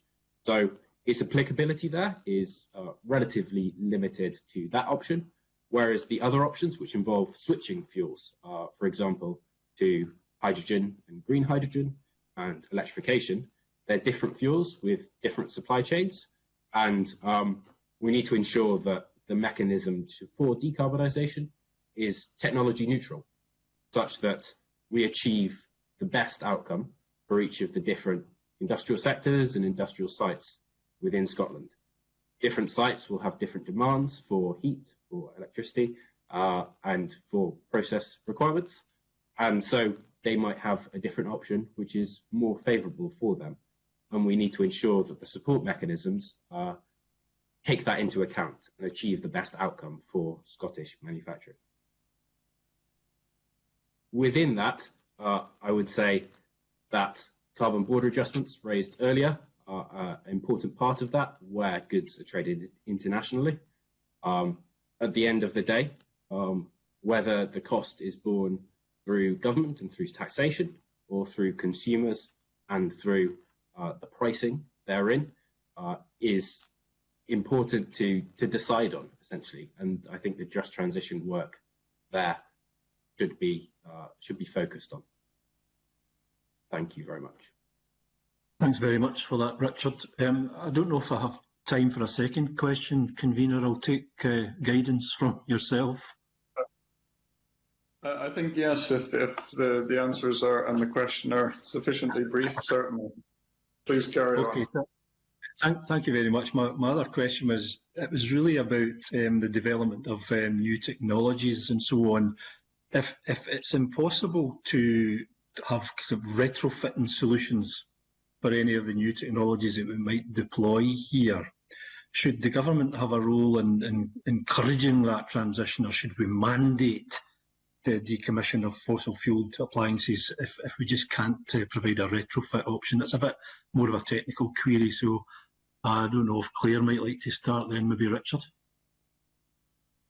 Yeah, can I just clarify, are you thinking about retrofitting in households or in industry, or both? I was kind of thinking of both, actually, so but just to get your views on what the implications of that might be. Yeah, I mean, it's not something we've done a huge amount of work on, but I suppose we can comment in a couple of senses. So one is that certainly when we looked at the opportunity around hydrogen and carbon capture and storage, we were keen to understand the extent to which the assets from the oil reused, and clearly that's maybe not quite the question you're asking, but there's clearly an opportunity there for thinking about how some of those assets could be repurposed rather than scrapped. And there will be other areas where, I mean, it will depend on each industry, won't it? I mean, I think if you look at the sort of agricultural sector, we've argued again for helping that sector to decarbonise, perhaps to move towards lower carbon and not diesel vehicles and machinery, for example. But that takes investment and it takes innovation, and some of those equipments are perhaps not quite at the level of affordability. So it could be a range of incentives. It could be something which encourages people to scrap the products. It could be something that encourages them to invest and maybe take some of the cost of that investment out. So I know that, for example, in the electric vehicle sector, we've had low interest loans. So there could be other similar types of schemes and incentives. And certainly, I think on the household side, part of the answer to your question maybe is it depends, because if I think about something like hydrogen in households, so quite a lot of the work that's going on at the moment in the built environment is around finding sort of non-gas solutions for housing. However, there may be some hydrogen-based solutions, whether it's sort of blended hydrogen or sort of pure hydrogen, that could work in future. Whether they should scrap those boilers or not at the moment slightly depends on what government policy is and how quickly that hydrogen alternative might be brought forward. So I know certainly in the built environment, some of the discussion has been around perhaps trying to preempt those decisions and actually ensure that the assets that are being put into new housing are ready for the change in fuel supply. So yeah, again, it's difficult to say what the right solution is for each sector. I think it's likely to be a combination of incentives to scrappage, support to invest in new assets, for example, and in some instances probably to repurpose them as well. Okay, thanks for that, Claire. Richard? Yes, so I won't comment on the built environment side. That's not my expertise. We've done some work with on the Scottish building stock and the potential of different heating solutions. I think that was for the Scottish Government. On the industrial side, we've done work on retrofitting hydrogen solutions and what would need to change. So lots of the industrial equipment is bespoke for their sites, a large bespoke piece of equipment. They're not packaged boilers and the like. And so it is possible to change some of the components, some of the burners, to change over to hydrogen. Obviously, that entails a cost there, but it is a relatively lower cost than the cost of changing that whole piece of kit and either installing an electric solution or a new hydrogen solution. One thing I would caution, though, is that scrappage does not necessarily equal bad. We need to consider the whole picture, so the ongoing operational costs as well, and the carbon implications of that. So while hydrogen might be easier and slightly less disruption, which needs to be taken into account, electrification does still need to be considered. And as it's slightly less new and interesting at the moment, it doesn't quite have the focus as hydrogen. Okay. Thank you. Thank you very much for that, Richard.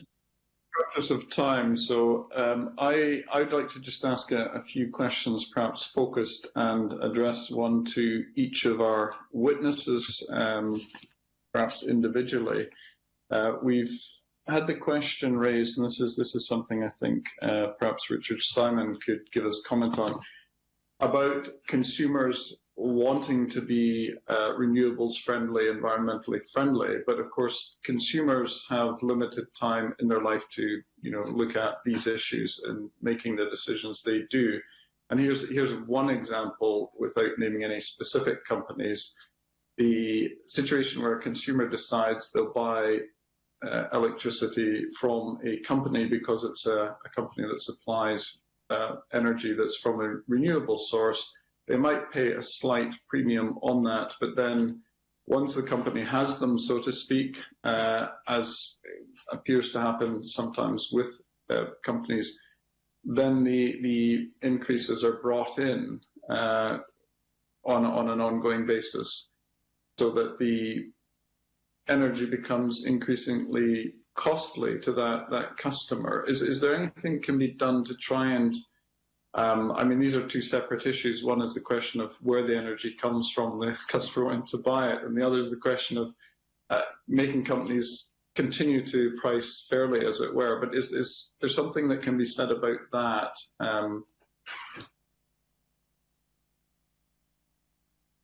I think I'm so. Yes. Happy to take a little bit of a discussion on that. So on the second half of that, about how do we ensure that that doesn't happen, that's bad business practice in a sense, and either needs to be dealt with through regulation or through incentivizing, informing consumers and making sure they can make informed decisions, make it easier for them to switch. I suppose that's talking mostly about the energy supply side rather than anything else.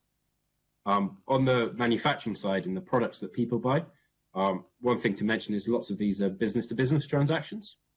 And while consumers are focused on carbon emissions and are looking increasingly at that, businesses, the bottom line is king, and they will be looking for the cheapest supplier of products, and unless there's some other incentive, whether that be local manufacturing or publicity that they can get for it. So I would echo the comments from the first panel about private investments and money there, and how that can be allocated through border carbon adjustment. It's really key to ensure that those mechanisms are in place to not lose Scottish industry, and to retain Scottish industry, while still ensuring what the Scottish people want, which is decarbonisation of the whole economy. Thank you. All right, thank you. My second question I'd like to address to Claire Reid, if I may, and the question is about how do we ensure that customers and indeed industry remains actually in real terms environmentally friendly. So I'm thinking in terms of lots of people are shopping online.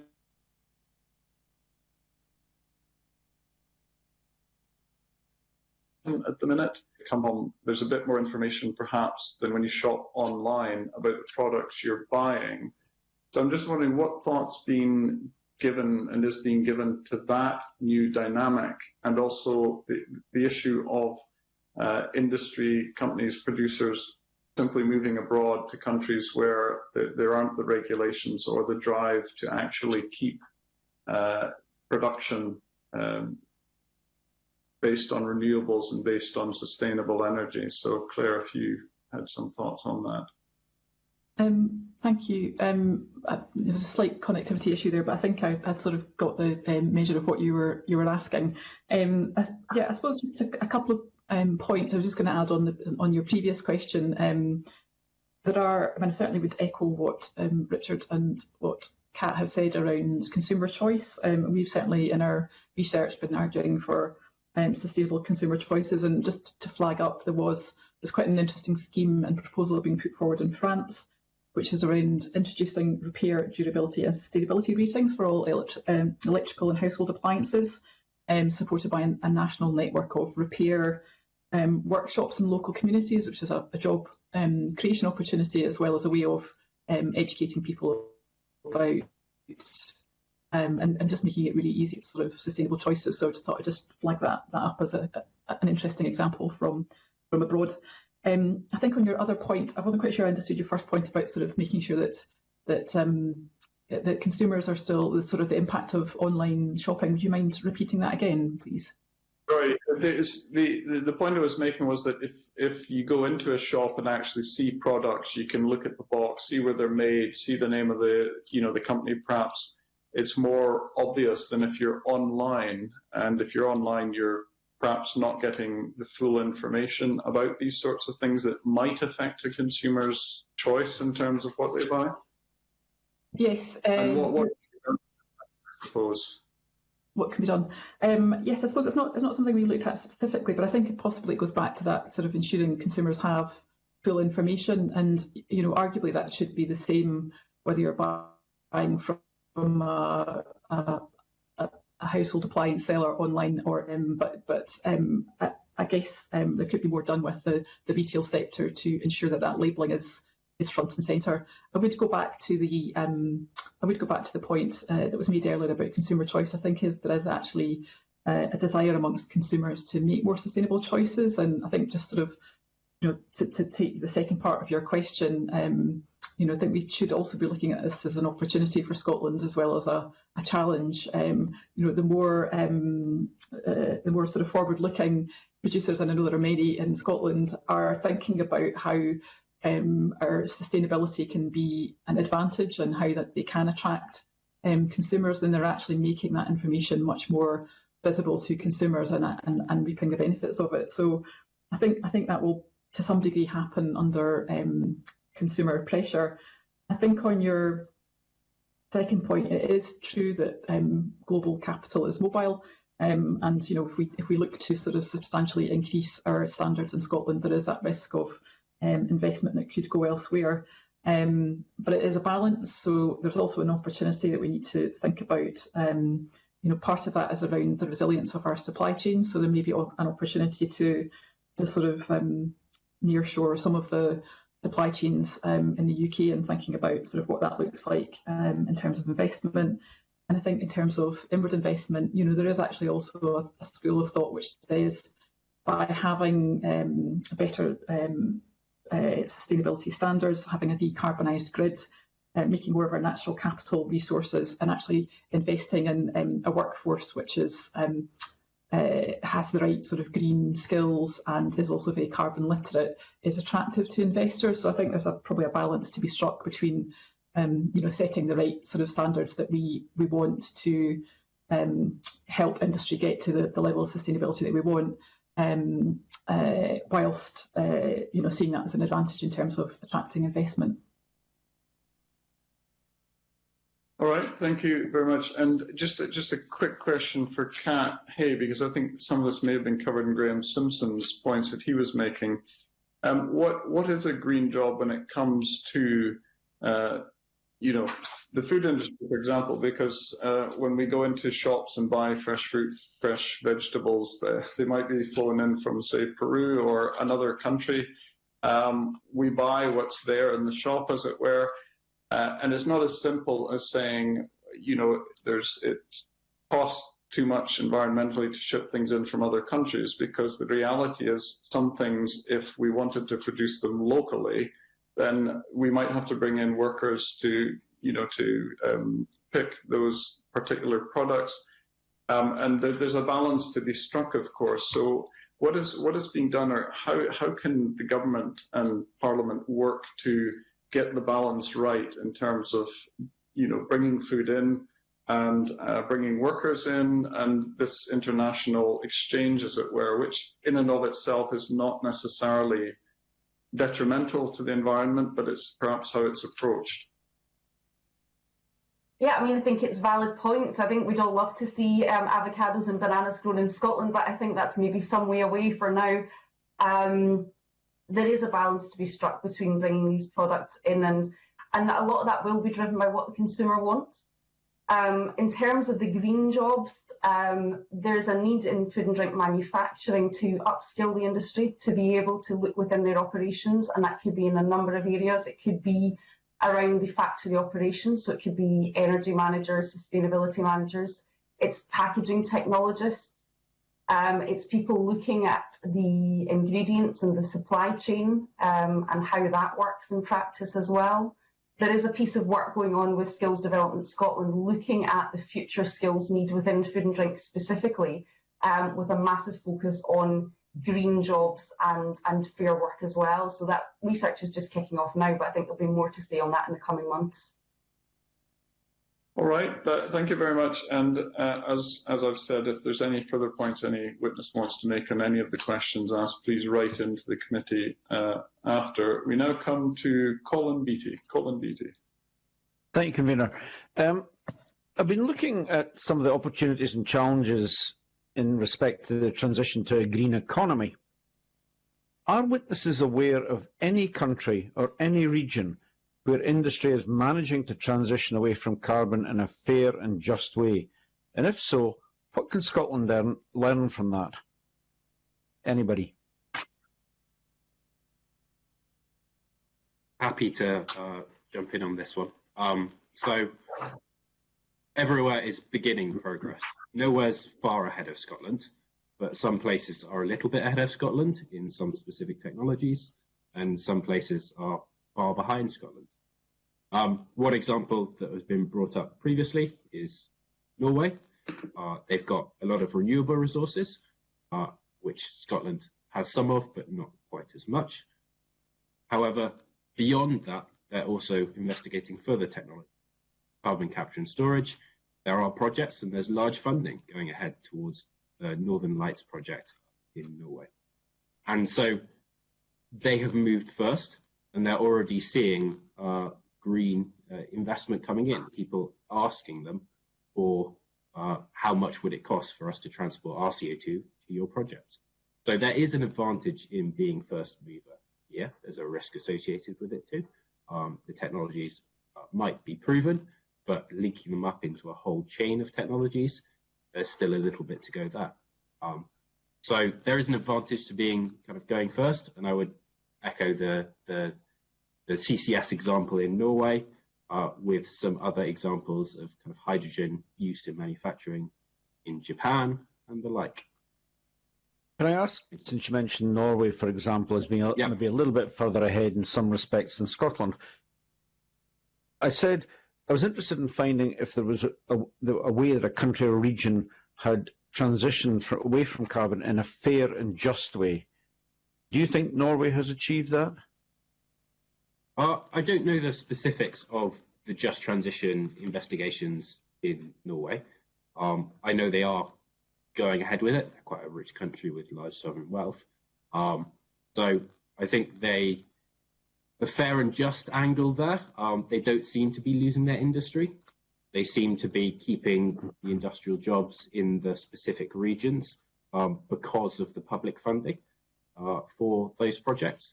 So it seems like, at least on a regional level and on that balance there, they're transitioning while being fair and just. I can't speak further than that, unfortunately. I think Claire Reid wanted to come in. Thank you. So I can't really comment, I'm afraid, on whether it's been more just or fair. I mean, certainly we identified a couple of examples in our research I was just going to touch on. I mean, I suppose just one in terms of scale of commitment. So we know that the green stimulus programme that's been put forward in Germany is around 4% of GDP. So Scotland's ambition is substantial, but obviously there are other countries that are making sort of similar, if not larger, commitments. And then I suppose just another point, there's an example from Austria in terms of the recovery and I suppose stimulus that could be given, whether that's from UK or Scottish government to companies. I think the bailout of Austrian Airlines was conditional on them making emissions cuts to their flights. So there is an opportunity potentially to link some of the support for recovery to that change and that just transition.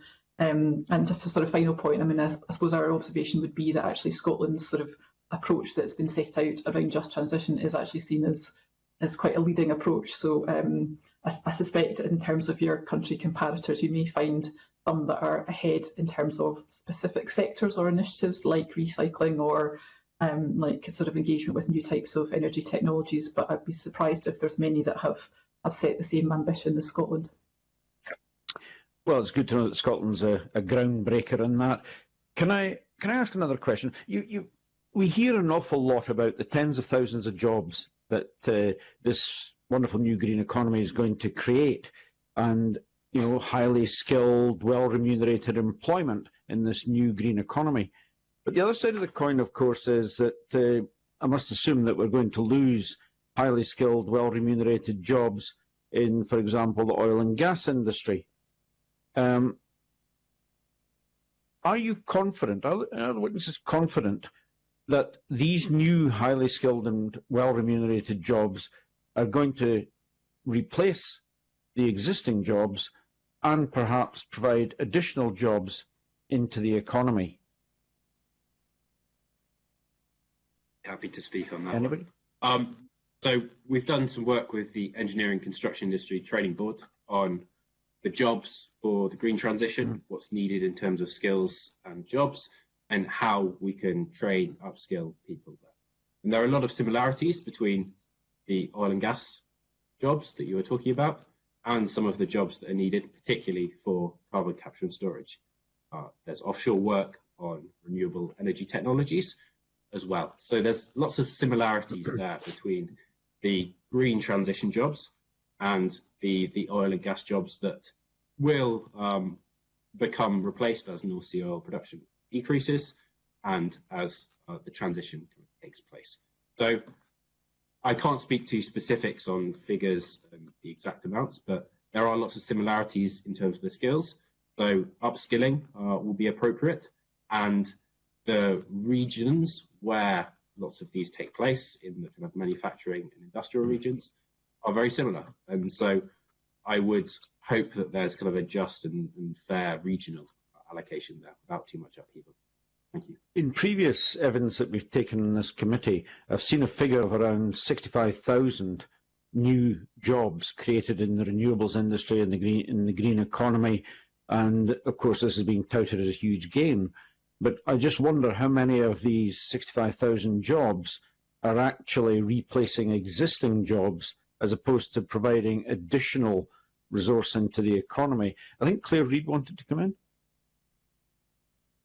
Thank you. Unfortunately, we haven't done any work to sort of build on what Richard said around sort of exactly how those jobs would transition. But we do know that from our engagement with the oil and gas sector, there is a desire to look at how some of those very highly skilled people coming out of that sector could be. And some of the examples, I suppose, that makes it easier for that transition to happen would be, for example, around the investment in the hydrogen sector and investment in carbon capture and storage, because that's an obvious area where if there is investment and there is a sort of scaling up of activity within Scotland, particularly in the northeast of Scotland, and if we do sort of win one of those sort of projects, then that makes that potential opportunity to transition much stronger than if that wasn't happening. So I suppose that's one point. Certainly, some of the jobs will be the type of jobs where you could say that you could transition. So we know that there could be sort of up to 50,000 jobs in retrofitting in domestic and commercial buildings, and some of those jobs would be suitable for people maybe coming out of the oil and gas sector. Again, part of that will depend on whether the funding has been put into reskilling and upskilling, and again we've called for a fund around that. And it will also depend on, you know, early engagement with the universities and colleges sector to make sure that they're also geared up to provide the right volume of training in the right amount of time, as it were, to make sure they're able to meet that demand and transition those people across before they perhaps have a period of unemployment. But do you think that there's actually any validity in the possibility that we're going to have a net increase in jobs in the renewables industry? And if so, why should that be? Because we're replacing existing technology with new technology, as far as I can see. Why would there be additional engineers and technicians and so on required for the renewables over and above what's required for example, oil and gas? So I would just add one point in that, I guess. I mean, I haven't done the analysis, and I'm sure there is someone who has done the sort of skill. I suppose some of the new jobs that will be created will be in kind of new areas that perhaps there hasn't been. So there's quite a few jobs being created potentially through the kind of investment that you're making in peatland restoration and invasive woodland creation. So those are different jobs entirely. They might be more labour intensive perhaps than some of the highly skilled jobs, but they're good jobs, and they're the sort of, you know, new jobs that we need sort of going forward. So there's a whole new workforce being created there. So again, whether there is net new jobs, I can't comment on, but it could be that with that additional investment in some of those other sectors which do require a big investment of new labour, for example, to achieve that peatland restoration, to achieve that woodland creation, could offset some of maybe the net losses in terms of the highly skilled jobs. But as I say, I don't have the exact figures. I think Richard Simon wants to come in. So one thing I've mentioned is that the period of transition will take a while, take a long time, and lots of jobs will be involved in that period of transition and in the change. That is a change on top of either the existing or the future technologies. The actual change will take investments, and therefore that will create jobs, create economic opportunities there. I echo Claire's comments about new areas and new technologies for example, negative emissions technologies, greenhouse gas removal, peatland restoration, land use, biochar and the like there. I would also echo that the climate is moving towards, the climate of investment is moving towards green investment. You see banks divesting, you see the energy companies like BP changing their perspective, selling off their assets.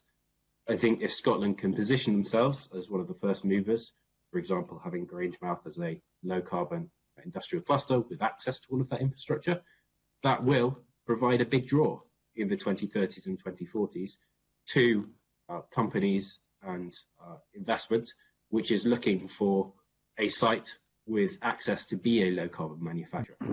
As those markets for low carbon products develop, that the desire for those low carbon products will encourage manufacturing to switch to low carbon. And if Scotland has those facilities, which is looking like they are in one of the leading positions to acquire, then there's lots of inward investment possible. And a kind of, a reshoring of jobs and investment. Thank you. Thank you, Convener.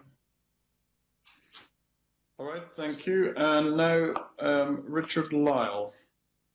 Thank you, Convener. My question is to Richard Simon.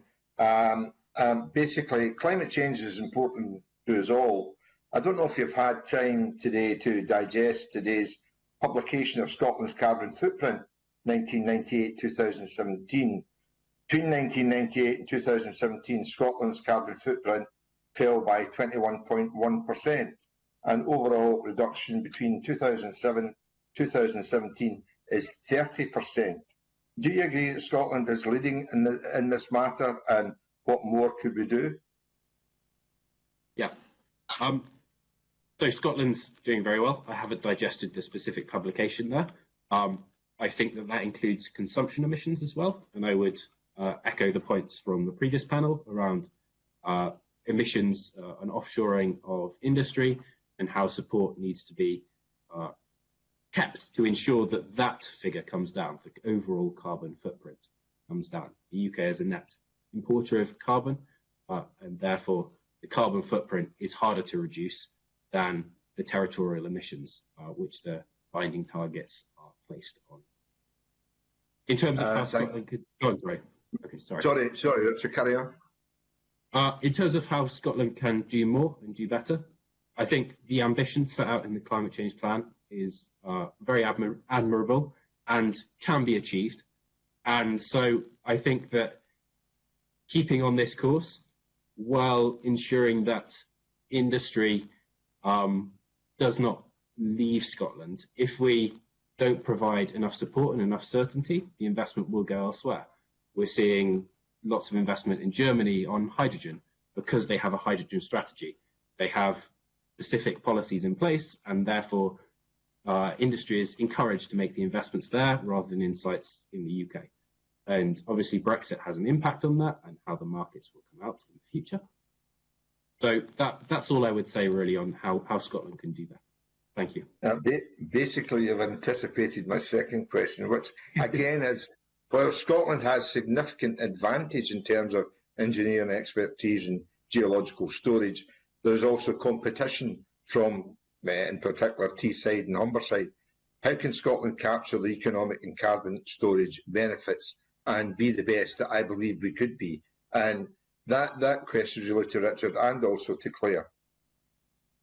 I'll speak quickly on that and then pass over to Claire. What I would say is, in our advice to the CCC on fixed carbon budget levels, we did some of their modelling for that.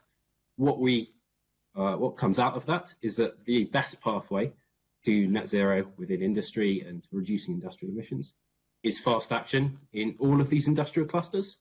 And I've been very encouraged by the UK government's upping of their ambition. Their ambition previously was kind of one cluster by 2030 and one fully net zero by 2040. That's been kind of doubled. And the hope is that that ambition will continue to increase as the evidence base grows for why this should take place and that it can take place. There's lots of projects there at the moment, which are partially in competition, but we need to ensure that kind of the knowledge is shared and that the competition that you talk about doesn't become detrimental to the overall goal.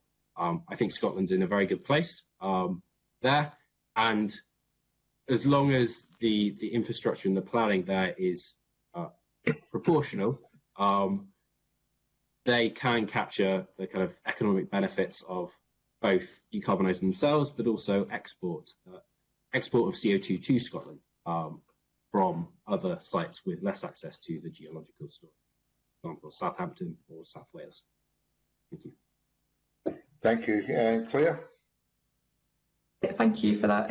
Yeah, I suppose just a couple of points to add, and maybe in why Scotland might be better placed than Teesside. I suppose we have, I think, something like 35% of the European geological storage resources suitable for CO2. So we already have, I guess, a kind of a competitive advantage in terms of our geology, perhaps over Teesside. We've also got the skills from the oil and gas sector and the infrastructure from that sector as well that we can build on. So we've got the sort of geology, we've got the skills and people, we've got the infrastructure, and as Richard's alluded to, really all we need in addition to that is this sort of commitment from UK government and a decision from Scottish government to invest and support it. I think no one is arguing these are silver bullets in terms of reaching our carbon ambitions, but they are certainly part of the solution, and they have such long lead times. There's certainly something in providing that certainty about the direction of travel in Scotland, which would help our position in terms of competing for that investment. Thank you both. Thank you, convener. Thank you, and finally, Maurice Golden. Thank you, convener, and I'd probably first look to direct my question at Kat Hay, and I should declare an interest that Kat Hay and I used to work together at Zero Waste Scotland. With regards to food waste, there's 750,000 tonnes of commercial and industrial food waste in Scotland, with 68% of that figure attributed to the food and drink manufacturing sector. Scotland has a target to reduce all food waste arisings by 33% in just 4 years by 2025. Just wondered what your thoughts on whether that is an achievable target and what the food and drink sector are doing to help reduce waste arisings.